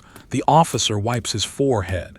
His glove comes away damp. Is it sweat or condensation? It is cold, whatever it is. He feels dirty, unwashed. He longs for hot water and soap, to scrub the gray out of his skin, to wash the night away. The Convoy is a ghost fleet. Somewhere out there to the port and starboard are 30 other ships, 30 other crews, 30 other men standing on 30 other dark bridges, freezing, watching the snow. The thought is a comfort. He is not alone. He is part of a silent collective, a line of steel stretching across the ocean. They are all suffering the same cold. They are all waiting for the same dawn. It is a solidarity of misery. The clock ticks, click. The minute hand moves. It is now 1 minute closer to 4. The end of the watch is a physical destination. It is a place in time. The officer fixes his mind on it. 400, the relief, the tea, the bunk. He visualizes it. He holds the image in his mind like a talisman. It keeps him warm. It keeps him standing. The snow falls. The wind blows. The ship rolls. The loop continues. There is no variation. Only the slow, grinding erosion of the will. The officer stands his ground. He is a statue of duty. He will not break. He will watch the white darkness until the gray light comes. He breathes in. The air is ice. He breathes out. The ghost of his breath joins the storm. The darkness of the wheelhouse, which has been a static, suffocating constant for 4 hours, begins to shift subtly in texture, not from any intrusion of dawn, which is still hours away, but from the psychological anticipation of the end. The clock on the bulkhead becomes the focal point of the entire universe. Its radium hands, glowing with a faint, ghostly green phosphorescence, have crept agonizingly to the position of 10 minutes to 4. The angle between the minute hand and the hour hand is acute, a closing scissor blade of time that threatens to snip the thread of the watch. Each tick of the second hand is a physical event, a distinct click that echoes in the hollow of the skull, marking the slow erosion of the remaining duration. Click, click, click. It is the sound of entropy measuring out the decay of the night. There is a stirring in the depths of the ship, a vibration that is distinct from the mechanical thrum of the engines. It is the sound of the ship waking up, or rather, the shifting of the human cargo within the steel belly. The relief watch is moving. Down in the cabins, alarms have buzzed in the dark, swiftly silenced by heavy hands. Men have rolled out of warm bunks into the cold air of the cabins, their feet hitting the linoleum with soft thuds. The sounds of this awakening travel up through the ventilation shafts and the steel framing, the clang of a locker door, the rush of water in a basin, the murmur of a voice. To the officer on the bridge, these sounds are the first notes of salvation. They signify that the burden is about to be passed. The weight of the ship, which has rested squarely on his shoulders since midnight, is about to be lifted. The snow outside has not relented. If anything, it has thickened, becoming a solid wall of falling silence. The view through the clear view screen is a mesmerizing tunnel of white streaks, a hyperspace jump into nowhere. The officer stares at it one last time, trying to imprint the image of the nothingness onto his memory, to verify that he saw it, that he stood witness to the void. He checks the compass. 45 degrees, precisely. The ship is on the rail. He checks the logbook. The entries are complete. The narrative of the watch is written in graphite and salt. 0 to 400, middle watch, course 45, wind NW7, snow. It is a boring story, a story of nothing happening, which is the best kind of story in the North Atlantic. Then the sound of heavy boots on the steel ladder outside. Clang, scrape, clang. The sound is muffled by the wind, but it is unmistakable. It is the sound of the relief. The door to the bridge wing opens and the gale rushes in, a violent, swirling intrusion of ice and noise that shatters the stagnant quiet of the wheelhouse. The draft sends the papers on the chart table fluttering. The heavy curtains sway. The temperature drops 10 degrees in a second. 2 figures enter, bundled in coats and scarves, looking like shapeless bears in the gloom. They bring with them the smell of the mess deck, stale air, sleep, and the faint, sweet scent of cheap tobacco. They are covered in fresh snow, which stands out stark white against the dark wool of their duffels. The door is forced shut against the wind pressure, thud, and the silence returns, but it is a different silence now. It is a crowded silence. The wheelhouse feels suddenly small, filled with too many bodies. The air is charged with the friction between the exhausted men who are leaving and the groggy men who are arriving. There is a ritual to be performed, a liturgy of the handover. It is spoken in low voices, whispers that barely rise above the hum of the clear view screen. The new officer of the watch steps up to the chart table. He blinks in the dim orange light, his eyes puffy with sleep. He looks at the chart, at the pencil line, at the crosses. He reads the logbook. He is downloading the situation, absorbing the reality of the night. Course, he asks, his voice thick. 45, the current officer replies. Making good 45. Revolution 70. Zigzag plan 4, but we suspended it at 200 due to visibility. Vis. Nil. Snow is heavy. Can't see the convoy. Station keeping by dead reckoning and prayer. Any lights? One flare, starboard quarter, 2:30, maybe a straggler, nothing since. Right, 45. The exchange is terse, professional. It strips away the emotion, the fatigue, the cold, leaving only the data. The responsibility is transferred like a heavy physical object. The relieving officer nods. He takes the weight. I have the watch. You have the watch. The words are a legal contract, a binding agreement sealed in the dark. At the wheel, a similar ritual takes place. The relieving helmsman stands behind the current one. He watches the compass card for a moment, getting the rhythm of the ship's yaw. He watches the hands of the man in front of him. Course is 45, the tired helmsman says, staring straight ahead. Steering 45, the relief repeats. She's carrying a bit of port helm, heavy in the troughs. Aye, port helm. The tired man steps aside, his hands leaving the wheel for the first time in 2 hours. The relief steps in, his hands grasping the spokes in the exact same spots. The heat of the previous hands is still in the wood. The transition is seamless. The ship does not deviate a degree. The brain of the ship has been swapped, but the body continues its march. The bell is struck. Cling clang, cling clang, cling clang, cling clang, 8 bells, 4 o'clock. The sound is sharp, crystalline, cutting through the gloom. It is the knell of the middle watch. It signals the end of the purgatory. The sound vibrates in the metal of the bridge, ringing in the ears long after the hammer has fallen.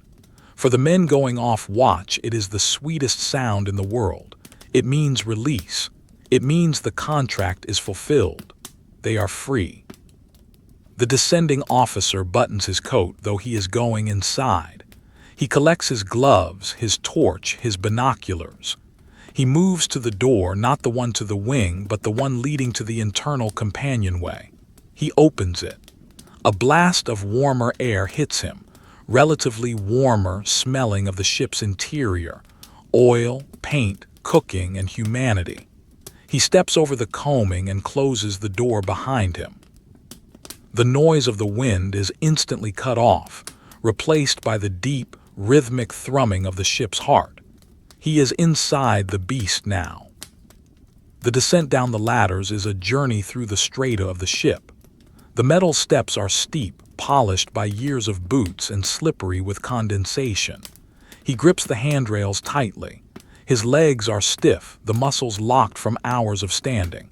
Every step down sends a jolt of dull pain through his knees.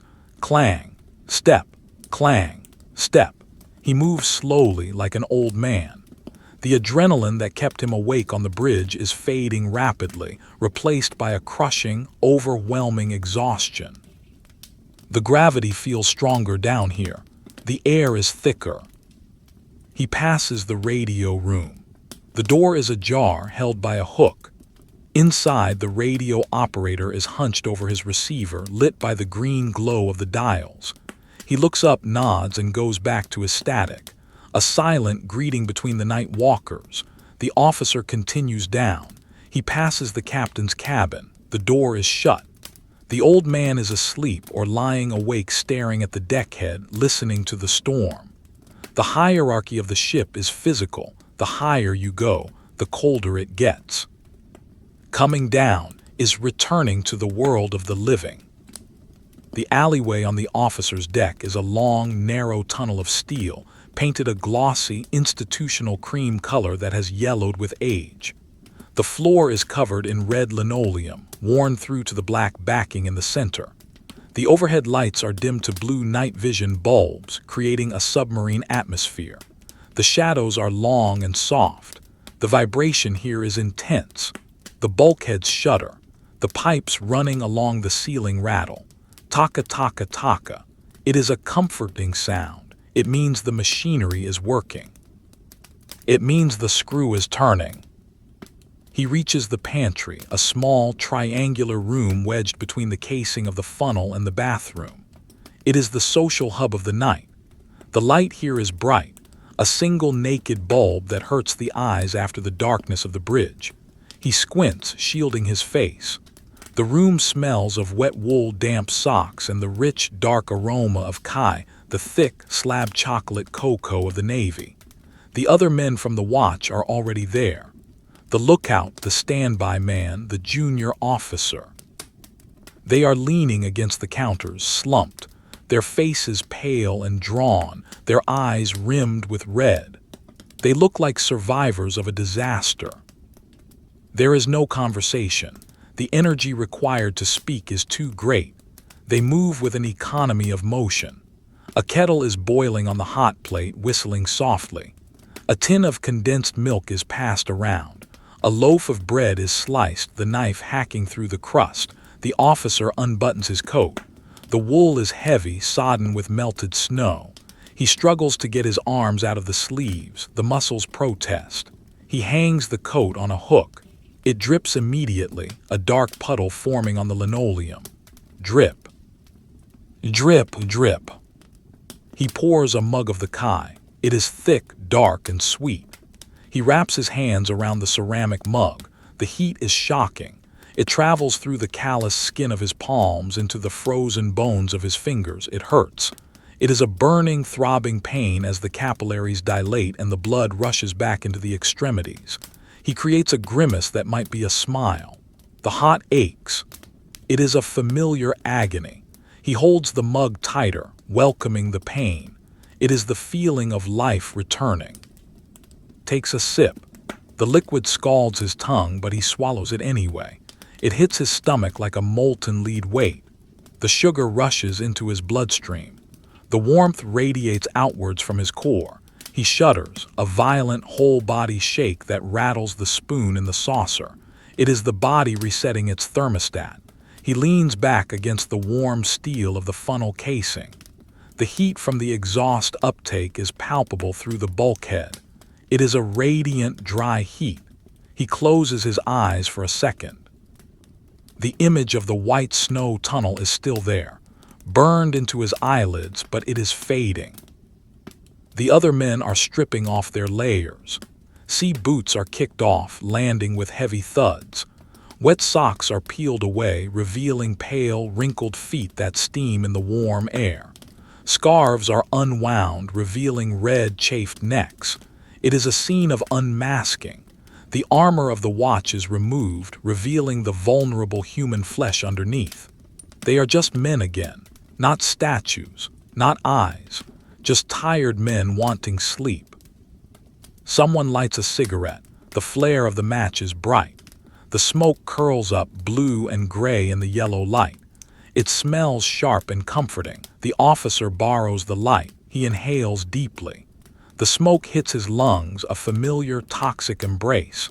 It makes his head spin slightly. The nicotine buzz mixes with the fatigue, creating a floating sensation. He stares at the smoke drifting towards the vent. It moves in swirls, mimicking the storm outside, but slower, gentler. The ship rolls heavily. The pantry tilts.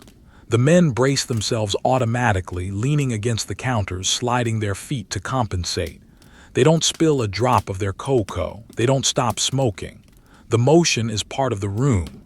The cups hanging on hooks sway in unison. Clink, clink, clink.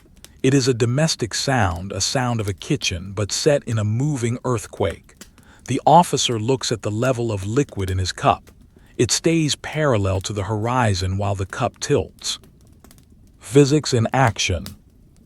He looks at his hands. They are gray, stained with graphite from the chart, soot from the bridge rail, and grease from the door latches. The nails are dirty. The skin is dry and cracked. There is a cut on his thumb he doesn't remember getting, a small line of dried blood. He presses it. It stings. Good. He is thawing out. The numbness is retreating. The conversation, when it comes, is fragmentary. Cold up there, the lookout mumbles into his cup. Aye, brutal. Snow's thickening. I think we're clear of the subs. Maybe too rough for them. Hope so. Aye, that is all. The analysis of the night is complete. There is nothing more to say. The experience is shared. It doesn't need to be described. They drink in silence, staring at the floor, staring at nothing. The officer finishes his drink. The sediment of the cocoa is thick at the bottom of the mug. He puts it in the sink. It clatters against the metal. He turns to the door. "Turn in," he says. The others nod. "Night, sir." He leaves the warmth of the pantry and steps back into the alleyway. It feels cooler here, but not freezing. He walks towards his cabin. His cabin is his sanctuary. It is a tiny box, 6 feet by 6 feet, but it is his. It has a door he can lock. It has a bunk. He reaches his door. He turns the handle. The latch clicks. He steps inside and switches on the bunk light. The room is small, cluttered, and smells of his own shaving soap and old books. The bunk is set high with drawers underneath. There is a lee board, a wooden plank slotted into the side to keep him from rolling out in his sleep. The bed covers are turned back, revealing white sheets and a gray wool blanket. It looks like the most beautiful thing he has ever seen. It promises oblivion. He sits on the edge of the bunk, the mattress sagging under his weight. He begins the slow process of undressing. It is difficult. His fingers are stiff and clumsy. He fumbles with the buttons of his tunic. He struggles with the laces of his boots. He pulls the heavy sweater over his head, fighting the static electricity that crackles and sparks in the dry air. He drops the clothes on the floor. He doesn't care. He will pick them up in 4 hours, or 8, depending on the watch bill. He is down to his underwear. The air in the cabin is cool on his skin. He looks at the porthole. It is screwed shut, the dead light, a heavy iron plate bolted over the glass.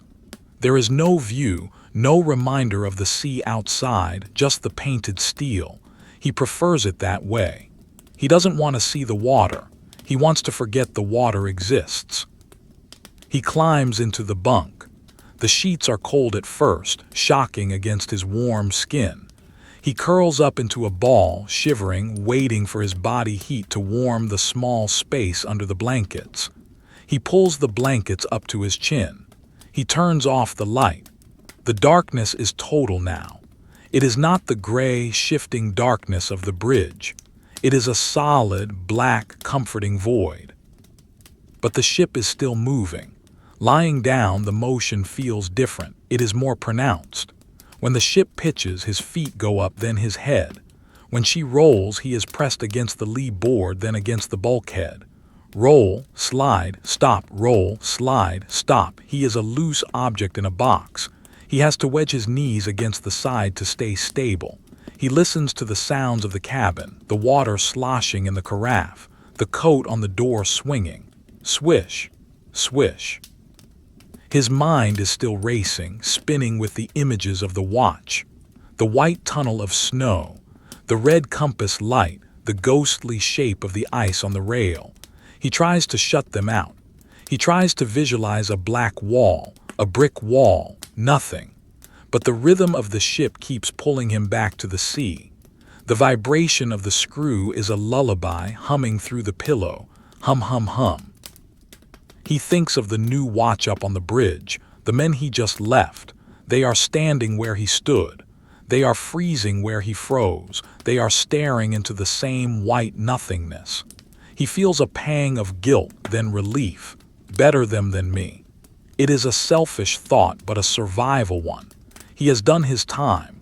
He has paid the toll to the ocean for another night.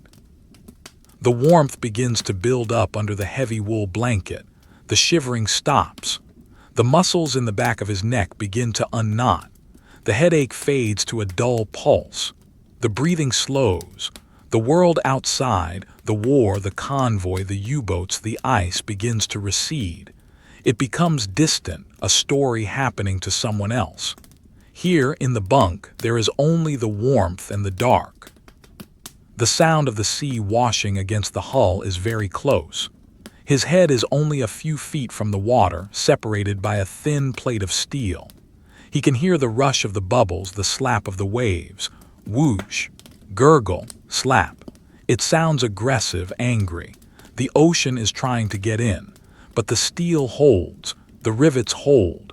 The ship is a cradle, rocking him to sleep in the middle of a hostile wilderness. He drifts. The thoughts become disjointed. The compass card becomes a clock face. The snow becomes falling stars. The sound of the wind becomes a choir. He is falling not into the trough of a wave, but into a deep velvet well. The sensation of falling is pleasant. It is a letting go, a surrender. The vigilance is turned off. The sentry leaves the post. The transition from wakefulness to sleep is a gray gradient, much like the horizon he watched for 4 hours. It is blurry. He is not sure when he crosses the line. One moment he is thinking about the ice on the window, the next he is walking in a field of green grass, warm and silent. Then the ship rolls violently, and he is pulled back for a second, half awake, bracing his knee. Then he sinks again, deeper this time. The ship carries him through the dark, a tiny speck of warmth in a universe of cold, a dreaming mind in a machine of iron. The watch is over. The sleep begins. It is the sleep of the just, the sleep of the exhausted, the sleep of the sailor who has survived another night. While the off-duty watchkeeper drifts into the warm, oblivious gravity of sleep, the ship itself remains awake, a sleepless entity of steel and steam pushing through the hostile viscosity of the night. The consciousness of the vessel has merely shifted, transferring from the eyes on the frozen bridge to the rhythmic, beating heart buried deep within the hull.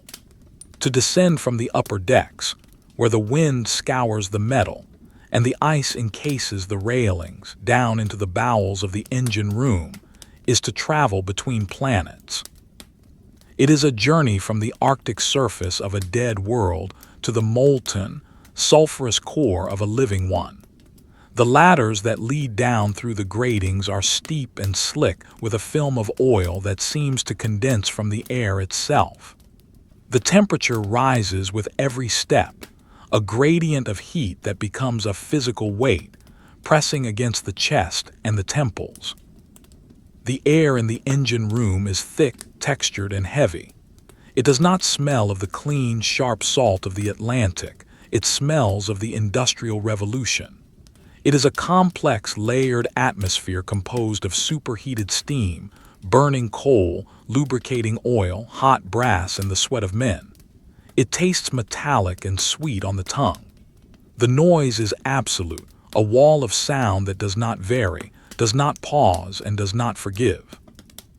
It is the rhythmic, thundering song of the triple expansion steam engine, a massive, 3-story cathedral of cast iron and polished steel that dominates the space. Thump hiss clank, thump hiss clank. The rhythm is slower than a heartbeat but heavier, possessing a momentum that shakes the very foundations of the ship. It is a hypnotic, industrial lullaby that resonates in the fluid of the inner ear, drowning out all thought, all fear, all memory of the storm raging 40 feet above. The visual landscape here is a study in deep shadows and sudden, gleaming highlights. The electric lights are dim, encased in wire cages, casting a yellow, sickly glow that struggles to penetrate the haze of oil mist and coal dust. The shadows are living things, stretching and contracting with the movement of the great connecting rods. These rods, thick as tree trunks and gleaming with oil, rise and fall in a mesmerizing dance. Up and down, up and down. They drive the cranks, which turn the massive steel shaft that runs the length of the ship. The motion is smooth, almost liquid, belying the immense forces involved. Light catches the curved surfaces of the eccentric straps and the crossheads, flashes of silver and gold in the gloom. It looks like a vintage drawing where the artist has used heavy strokes of charcoal for the background and bright, sharp lines of white pastel for the moving metal. The men who tend this beast move with the slow, deliberate grace of priests in a temple. The greasers, clad in oil-stained dungarees, move along the catwalks that weave through the machinery. They carry long-spouted oil cans, their hands extensions of the tools. They reach in, timing their movements to the rhythm of the engine, and touch the moving parts, feeling the temperature of the bearings. Is it running hot? Is it smooth? They feed the oil cups, watching the amber liquid vanish into the mechanism. Drip, drip, drip. The oil is the blood of the engine. Without it, the metal would scream, seize, and fuse. The greasers do not speak. They cannot be heard over the roar. They communicate in signs, a nod, a point, a wiping of a brow with a rag. Their faces are streaked with grease, their eyes white circles in masks of grime. They are the servants of the machine, bound to its cycle. Below the engine platform lies the stokehold, the fiery stomach of the ship. Here, the heat is a physical assault. It radiates from the bulkheads of the boilers, scorching the skin. The air is dry and filled with the grit of coal dust. The stokers stand before the furnaces, the firemen of the deep. They are stripped to the waist, their bodies glistening with sweat that runs through the layers of coal dust like rivers on a dark map. They are creatures of shadow and fire. The furnace doors are small, circular portals to hell. When a door is levered open, a blast of blinding orange light floods the dark space, illuminating the straining muscles of the men, the piles of black coal, the iron shovels. The light is intense, painting the scene in violent chiaroscuro. The act of firing the boiler is a rhythm, a dance of endurance. The stoker drives the shovel into the coal bunker, scrape. He lifts the load, swings his body, and throws the coal into the open maw of the furnace. Whoosh! He spreads it evenly over the firebed, a skill honed by years of labor. The fire must be level. The combustion must be clean. He closes the door with a clang. He moves to the next one. Scrape, swing, throw, clang.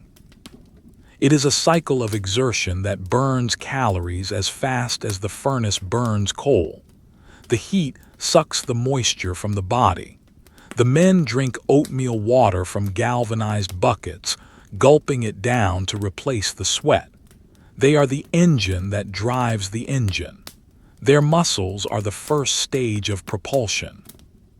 The coal itself is a character in this story. It lives in the bunkers, vast, dark caverns on the sides of the ship.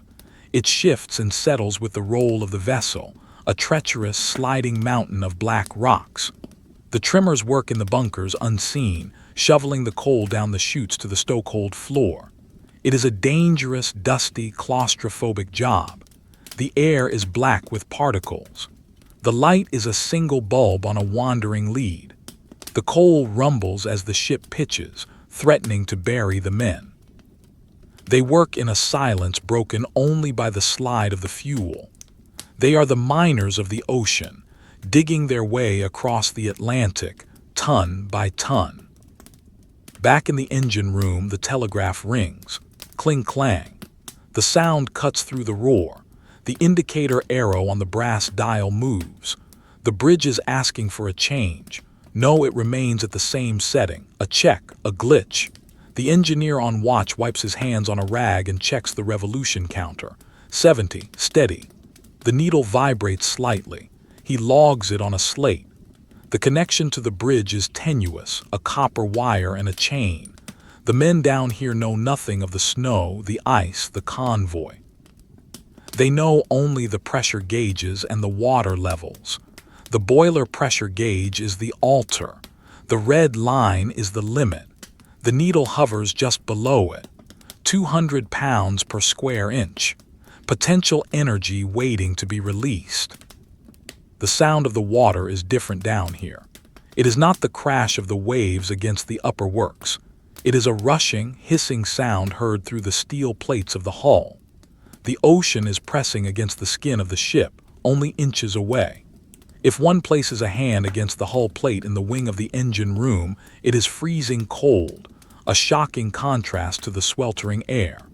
The condensation runs down the painted steel in constant streams, forming puddles on the deck plates.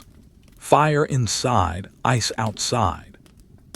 The ship exists in the tension between these two extremes. The thermal shock on the rivets must be immense. The engineer worries about the rivets. He listens for the pop of a failure, the hiss of a leak. But tonight, the hull holds. The engine room is the shaft tunnel, a long, narrow, echoing corridor that runs along the keel to the stern. It is the loneliest place on the ship. The propeller shaft, a massive steel cylinder 2 feet thick, spins in the center of the tunnel. Whoosh, whoosh, whoosh. It rests on heavy bearing blocks that must be checked regularly. A solitary greaser walks the length of the tunnel every hour. His footsteps ring on the metal walkway. Clang, clang, clang. The air here is cooler, smelling of damp and grease. At the far end, where the shaft passes through the hull to the outside, is the stern gland. It drips water, drip, drip. It is controlled leakage necessary to cool the seal. The water is pumped back out by the bilge pumps. The greaser watches the drip. He touches the gland. Cold. Good. He turns and walks back, a small figure in a tube of spinning steel. Above the shaft, the propeller churns the water. The vibration at the stern is violent. The whole structure shakes. In the crew quarters located aft, the men sleep in a constant earthquake. Their bunks shudder. Their teeth rattle, but they sleep. They have learned to sleep through anything except the silence. If the shaft were to stop, every man in the stern would wake up instantly. The silence is the alarm. The vibration is the lullaby. The steam pipes that snake through the engine room are lagged with white asbestos cloth, looking like giant bandaged limbs. They hiss softly at the joints. Wisps of steam escape, curling into the upper darkness. The intricate plumbing of the ship is a maze of valves, wheels, and levers. Red wheels for steam, blue wheels for water, green for oil. It is a coded language of control. The engineer knows every valve by touch. He can navigate this maze in the dark if the lights fail. He moves with a rag in his hand, constantly wiping, polishing, cleaning. A clean engine is a safe engine. A dirty engine hides cracks. The darkness in the upper reaches of the engine room skylights is absolute. The blackout covers are drawn tight. No light must escape to betray the ship to the sky. The skylights are usually open for ventilation, but tonight they are screwed down against the storm. The heat has nowhere to go. It builds up, layering near the ceiling. The air is stagnant, heavy with carbon and oil. The ventilation fans hum, pushing fresh air down the cowls, but it is never enough. The men breathe an atmosphere that is more industrial exhaust than oxygen. In the dynamo room, the generators spin with a high-pitched whine. Zzzzzzzzzzzzzzzzz. They are the source of the ship's nerves, the electricity that lights the compass, powers the radio, spins the clear view screen. The dynamos are delicate, temperamental. The electrician watches the voltage meters. The needles twitch. The load fluctuates as the ship rolls and pumps kick in. He adjusts a rheostat. The lights brighten, then dim. It is a constant balancing act. The ship is a closed grid, a small power station floating in the void. The relationship between the bridge and the engine room is one of blind trust. The officer on the bridge trusts that the engine will answer the telegraph. The engineer below trusts that the officer will not steer them into a rock or a torpedo. They are two halves of a brain, separated by decks of steel, connected only by the voice pipe and the telegraph. They rarely see each other. They live in different climates. One freezes, the other burns. One sees the nothingness of the night. The other sees the intricate details of the machine. But they are bound together by the hull and the destination. The stoker's shift is ending. The change of the watch is a different ritual down here. It is a handing over of shovels, a checking of fires. The relief watch comes down, fresh-faced but already sweating. The off-going watch climbs the ladders, their bodies heavy, their lungs gasping for the cooler air of the upper decks. They are black silhouettes ascending into the gloom. They will go to the washrooms, scrub the coal dust from their pores with harsh soap, and collapse into their bunks. They will dream of green fields and clean air, or they will dream of the fires. The coal dust never really leaves the skin. It becomes a tattoo of the trade. As the night drags on towards the conceptual morning, the rhythm of the engine seems to settle into a deeper groove. The metal has expanded to its operating temperature. The oil has thinned to the perfect viscosity. The machine is in equilibrium. It is happy. Thump his clank. The sound is reassuring. It speaks of continuity. It says, I am working. We are moving. We are alive.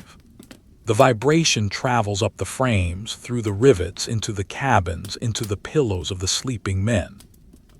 It is the heartbeat of the mother, soothing the children in her belly. The bilges, the lowest part of the ship, slosh with a mixture of oil, water, and coal dust. The bilge pumps suck at this dark soup, discharging it overboard. Gurgle, slurp, gurgle. It is the sound of the ship's digestion. The pumps are rhythmic, beating like a secondary pulse. The engineer checks the strum boxes, the filters that prevent debris from clogging the lines. He lifts a floor plate. The dark water swirls below, oily and foul. It reflects the yellow light of his torch. It looks like a portal to a swamp. He drops the plate. Clang. Better not to look too closely at the bottom. Back in the tunnel, the shaft bearings are warm to the touch. The friction is constant. The oil in the reservoirs is dark and smooth. The greaser wipes a smudge from the white painted metal of the bearing housing. He takes pride in the tunnel. It is his domain. It is clean, white, and lit by a string of lights that recede into the distance like street lamps in a fog. The perspective is perfect. A long, converging tube of steel. The shaft is a blur of motion, yet it looks stationary. Only the texture of the steel reveals the spin. It is a mesmerizing illusion. The ship pitches violently. The engine races, woom woom, as the prop lifts. The governor kicks in, cutting the steam. The throttle valve clatters. Then the prop submerges, the load returns, and the engine labors. Thump, thump, thump. The engineer stands by the throttle wheel, his hand resting on the rim, ready to intervene. He anticipates the rhythm of the sea. He feels the lift of the stern before it happens. He closes the throttle slightly, then opens it. He is riding the engine, surfing the waves with steam pressure. It is a skill of feeling, not just mechanics. He is synchronized with the ship's struggle. The coal dust in the air settles on everything. It coats the handrails, the gauges, the floor plates. It gets into the tea. It gets into the eyes. It is an omnipresent grit. The men blink it away. They spit black saliva. They are turning into creatures of carbon. The lungs of the ship and the lungs of the men are both filtering the same dust. The ship burns it. The men breathe it. It is a toxic symbiosis. Deep in the bunkers, a trimmer leans on his shovel, listening to the hull. He hears a groan, a shifting of plates. Is it the coal settling or the sea pressing in? He pauses, his heart beating loud in the quiet of the bunker. The sound stops. He resumes shoveling. The fear is always there, a dark companion in the dark hole. If a torpedo hits, the bunker is a trap. The coal will collapse. The door will jam. There is no way out. He works faster, trying to outpace the thought. The telegraph chain rattles in its casing. A ghost signal. The engineer looks up. No change. The brass face of the dial is impassive, full ahead. It is a command and a hope. The ship pushes on. The wake behind is a churned-up turbulence, invisible to the men below, but they feel it in the resistance. They feel the weight of the Atlantic trying to hold them back. They answer with fire and steam. The oil on the floor plates is slippery. The engineer walks with a sliding gait, skating over the surface. He knows where the grip is. He knows which plates are loose. He moves through the machinery with an intimate knowledge of the geography of the room. He ducks under a steam pipe without looking. He steps over a valve wheel without breaking stride. He is an inhabitant of the machine. The steam gauge glass tube bubbles with water. The level bounces up and down with the roll. It is hard to read. Is it half full, 3/4? The engineer squints. He blows down the glass, clearing the sediment. The water level settles. It is safe. The boiler is thirsty, but it is drinking steadily. The feed pumps knock, clunk, clunk, clunk, pushing fresh water into the pressure vessel. It is a circulatory system. Water to steam, steam to power, power to condenser, condenser to water. A closed loop of energy. The darkness of the night outside is irrelevant down here. There is no day or night in the engine room. There are only watches, the 8 to 12, the 12 to 4, the 4 to 8. Time is measured in 4-hour blocks of noise and heat. The sun could be shining or the moon could be full. It makes no difference to the fires. The electric lights burn with the same yellow constancy. The world is reduced to the parameters of the engine: pressure, temperature, vacuum, revolutions. As the minutes tick towards the dawn, the atmosphere in the engine room shifts slightly. The men are tired. The adrenaline of the watch change has faded. They move slower. They lean against the rails more often. They stare at the moving rods with glazed eyes. The hypnosis of the machine takes over. The rhythm enters the mind and pushes out the thoughts. There is only the thump hiss clank. It is a meditation, a prayer to the god of steam. The ship shudders as a heavy sea strikes the beam. The tools hanging on the shadow board swing and clatter. A bucket slides across the floor. The engineer catches it with his foot. He doesn't look down. He is listening to the beat. Did the rhythm falter? No. The heart is strong. The ship is strong. They will make it through the night. The ladder leading up to the deck is a tunnel of darkness.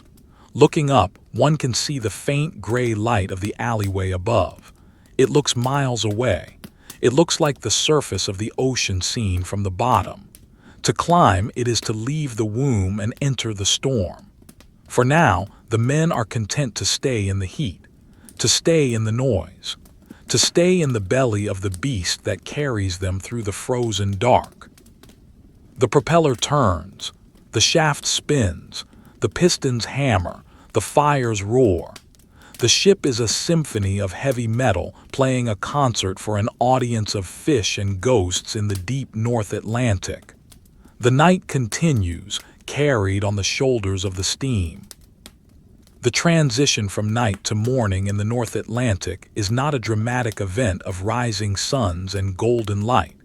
It is a slow, grudging dilution of the darkness. It is a chemical change in the atmosphere, a gradual leaching of the ink from the sky, until the world turns from a solid block of charcoal into a grainy, low-contrast photograph of slate and dirty wool. The dawn does not break, it seeps. It bleeds into the edges of the horizon, revealing the ragged line where the heaving ocean meets the oppressive cloud base. The officer of the watch, standing in the wheelhouse with eyes gritty from the dry air, notices the change not as an arrival of light, but as a realization of shapes. The window frames, previously just tactile boundaries in the gloom, become visible silhouettes. The binnacle stand emerges from the shadows as a solid brass pillar. The head of the helmsman acquires definition, the texture of his knit cap becoming visible in the creeping gray. Outside, the snow has thinned to a sporadic powdery dust that hangs in the air like suspended ash. The wind has not lessened, but the visibility has expanded, pushing back the walls of the white room that confined the ship during the night. The ocean is revealed in all its bleak, terrifying majesty. It is a landscape of moving hills, vast, gray slopes of water that roll endlessly from the west. They are not blue. They are the color of wet cement, flecked with the dirty white of foam. They rise above the bridge wing, towering and heavy, before sliding away under the keel. To see the size of the waves after feeling them in the dark for hours is a sobering experience. It confirms the violence of the motion. The ship looks small now, a rusted speck of geometry in a chaotic, organic wilderness. Deep in the galley, the heart of the ship's domestic life begins to beat. The ship's cook, a man of few words and heavy movements, has been awake for an hour. He stands before the oil-fired range, the heat radiating against his apron. The galley is a steel box of warmth and smells. It smells of yeast, of baking bread, of frying bacon, of strong stewed tea. It is the only place on the ship that smells of home. The oven doors clang shut. Clang. The dough is rising. The bread is the fuel for the men. It is white, soft, and warm, a stark contrast to the hard, cold world outside. The cook moves with the roll of the ship, sliding pans across the fiddle-railed stove, balancing pots of porridge. He is an alchemist of morale. He knows that a hot meal is the only thing standing between the crew and the abyss of despair. The smell of the baking bread travels. It drifts up the ventilation trunks, escaping into the alleyways. It reaches the cabins where the men of the forenoon watch are sleeping. It enters their dreams, a subconscious signal that the night is over. They stir in their bunks. They turn over, pulling the blankets tighter, fighting the inevitability of the wake-up call. The ship is waking up. The sounds of the morning routine begin. The running of water in the wash basins. The flushing of heads. The coughing of smokers clearing their lungs. The scratching of matches. It is the sound of a small village coming to life inside a steel drum. On the bridge, the officer raises his binoculars. The lenses are cold against his eyes. He scans the horizon, searching for the convoy. During the night, they were just ideas, mathematical probabilities plotted on a chart. Now they are becoming ghosts. To the port beam, a shape materializes out of the mist. It is a gray smudge, indistinct at first, then resolving into the silhouette of a tanker. She is low in the water, heavy with oil, waves breaking over her deck. She is there. She survived the night. The officer feels a surge of quiet satisfaction. He traverses the glasses. To the starboard, another shape. A Liberty ship, high-sided and boxy, rolling heavily. Then another. And another. The fleet is reassembling visually. They are like a herd of bison emerging from a blizzard, battered, shaggy with ice, but moving together. The Commodore's ship is ahead, leading the central column. Her signal halyards are thick with ice, looking like white cables. A signal lamp begins to blink from her bridge. ... A message in light. The signalman on the wing steps out, his lamp shutter clicking in response. Clack, clack. It is a morning greeting, a course check, a speed adjustment. The convoy is talking again, re-establishing the web of command that was tenuous in the dark. The silence of the radio is still absolute, but the visual language of the sea has returned. The light continues to grow, revealing the extent of the night's freezing work. The ship has been transformed into a sculpture of white coral. Every wire, every rail, every bolt head is encased in rime ice.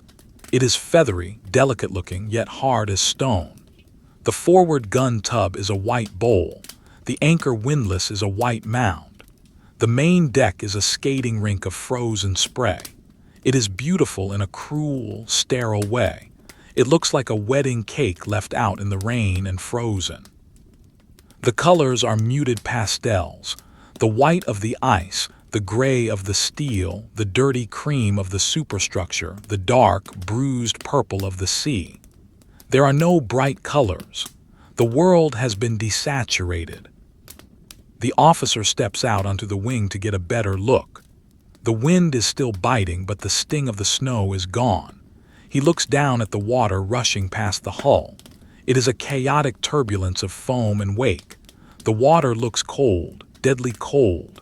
It is 34 degrees Fahrenheit, liquid ice. To fall in is to die in minutes. He grips the frozen rail, feeling the vibration of the ship through his gloves.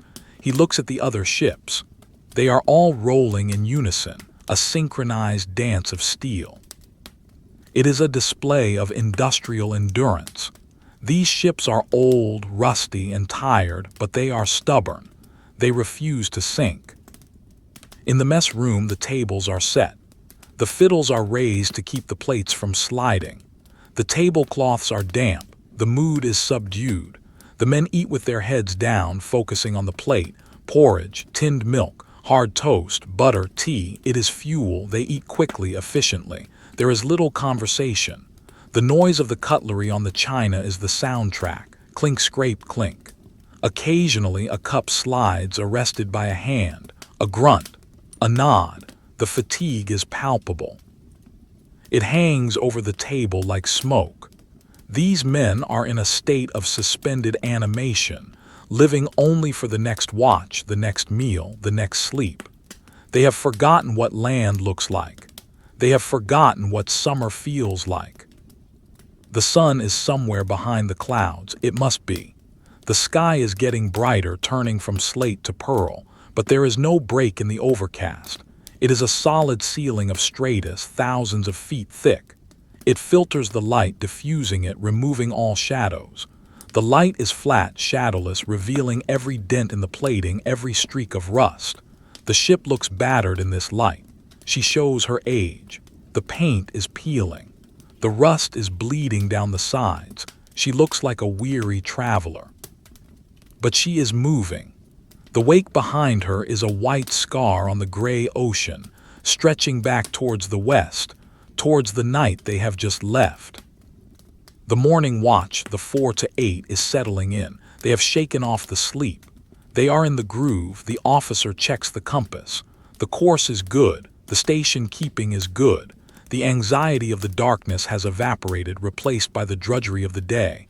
The day is long. There are 4 hours until noon, then 4 hours until the dog watches. Then the night comes again. It is a cycle without end. The destination is just a name on a manifest. Liverpool, Glasgow, Murmansk. It feels imaginary. The only reality is the sea. The ice on the rigging begins to crack as the ship flexes. Chunks of it fall to the deck, shattering like glass. Crash, tinkle. It is a sound of thawing, though it is not thawing. The vibration shakes it loose. The bosun will have to send men out to chip the rest. It will be a miserable job, hammers and scrapers on slippery steel, but it must be done. The weight is too much. The ship feels sluggish.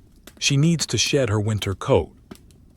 The smoke from the funnel flattens out, driven by the wind, a long, dark smudge against the gray sky. It trails behind the ship, marking her path. It smells of sulfur and unburnt coal. It mixes with the salt spray, creating the unique flavor of the convoy. It is the smell of the war, a gritty, industrial, pervasive smell. It coats the throat. It stings the eyes. It is the breath of the effort. Far out on the horizon, an escort vessel, a corvette, bobs like a cork. She disappears into the troughs, only her mast visible, then pops up on a crest, shedding water like a surfacing whale. She is lively, uncomfortable, wet. The men on the freighter look at her and feel a moment of pity. At least this ship is big. At least she is stable. The corvette is a torture chamber in this weather. She is the sheepdog, racing back and forth, guarding the flock. She is frantic energy, compared to the plodding patience of the merchantmen. The texture of the water changes as the light increases. The foam patterns become intricate fractal lace spreading over the dark swells. The green of the deep water becomes visible in the heart of the breaking waves. It is a cold, translucent jade, beautiful and threatening. The ocean looks deep. It looks bottomless. It is a vast, indifferent entity that tolerates the ships only for a moment. The officer stares at the jade water. He respects it. He fears it.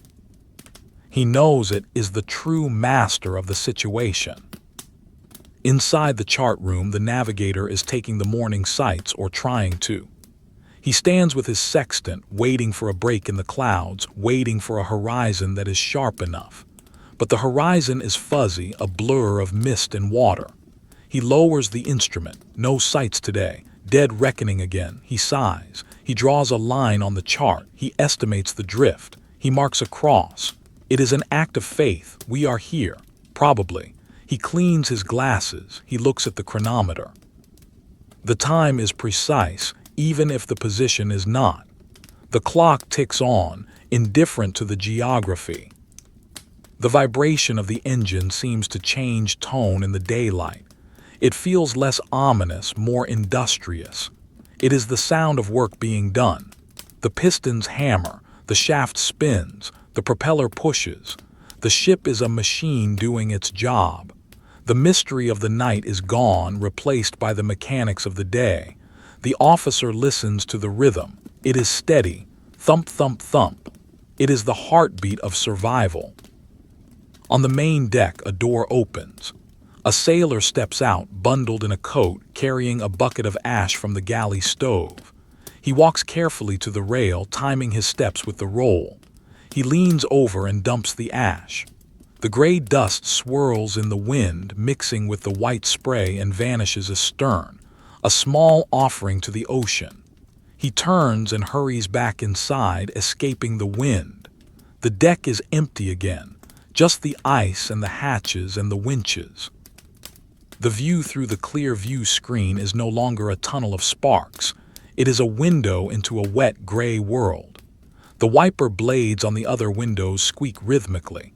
Squeak, scrape, squeak, scrape. They clear fan-shaped segments of vision. The water runs down the glass in rivets. It is mesmerizing to watch. The officer traces the path of a drop. It merges with another, runs fast, hits the frame. It is a microcosm of the ocean, fluid dynamics on a vertical plane. The Convoy Commodore signals a course change, a turn to port. The zigzag is resuming. The ships begin to turn slowly, majestically. The columns wheel like a slow-motion drill team. The wakes curve, creating white arcs in the gray water. It is a moment of coordinated beauty, 40 ships turning together in the middle of the ocean. It requires skill. It requires nerve. The officer gives the order. Port 10. The helmsman turns the wheel. The ship leans. The compass swings. The dance continues. The cold is still there. It is a damp, penetrating cold that seeps through the layers of clothing, but the mind handles it better in the light. The psychological weight of the darkness is gone. The cold is just a physical fact now, not a spiritual oppression. The officer stamps his feet. He rubs his hands. He drinks a fresh cup of tea brought up by the steward. The steam rises from the cup, curling in the draft. He wraps his hands around the ceramic warmth. It is a small moment of pleasure. A tiny victory. The sea birds appear, fulmars gliding effortlessly on the updrafts of the waves. They do not flap their wings. They just bank and turn, skimming inches above the water. They are the spirits of the Atlantic. They look at the ship with black, beady eyes. They are waiting for scraps. They are waiting for the ash chute. They are comfortable in this hell. They belong here. The officer watches them with envy. To be so at home in the storm. To fly. To be free of the heavy steel and the coal and the war. The gray of the sky merges with the gray of the water at the horizon, creating a seamless curtain of vapor. There is no edge to the world. It is a closed room. The ship is steaming on a treadmill. The water moves past, but the scenery never changes. It is the same wave, the same cloud over and over again. It is a test of patience, a test of sanity, but the routine protects them. The routine of the watch, the meal, the sleep. The routine is the anchor. Deep below, the off-duty watch is finally asleep. The heavy, dreamless sleep of the exhausted. They are recharging. Their bodies are repairing the damage of the cold. They are gathering strength for the next night, for the next watch. The cycle of the ship is biological. One half sleeps while the other half watches. It is a continuous conscious state. The ship never sleeps. The day stretches ahead, a long gray corridor of time. There will be work to do, cleaning, repairing, navigating. But for now, there is just the morning watch, the steady plodding of the hull through the water. The officer leans against the binnacle. He looks at the compass. He looks at the sea.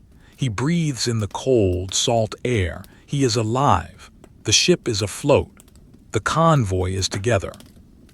The bridge watch is lonely, yes. It is cold.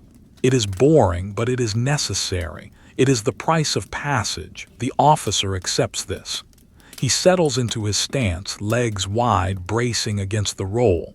He fixes his eyes on the gray horizon. He is the watcher. He is the guardian. He will stand here until 8 bells ring, and then he will do it all again. The story of the convoy is not a story of battles or glory. It is a story of endurance. It is a story of steel and wool and tea and coal. It is a story of ordinary men doing an extraordinary thing, crossing the hostile ocean, day after day, night after night, carrying the world on their rusted decks. And so the ship moves on, a gray shape in a gray world, pushing aside the water, leaving a white wake that fades into the distance, bound for a port that lies beyond the curve of the earth, beyond the mist, beyond the endless rolling hills of the North Atlantic. The wind drones, the sea hisses, the engine thrums, the watch continues.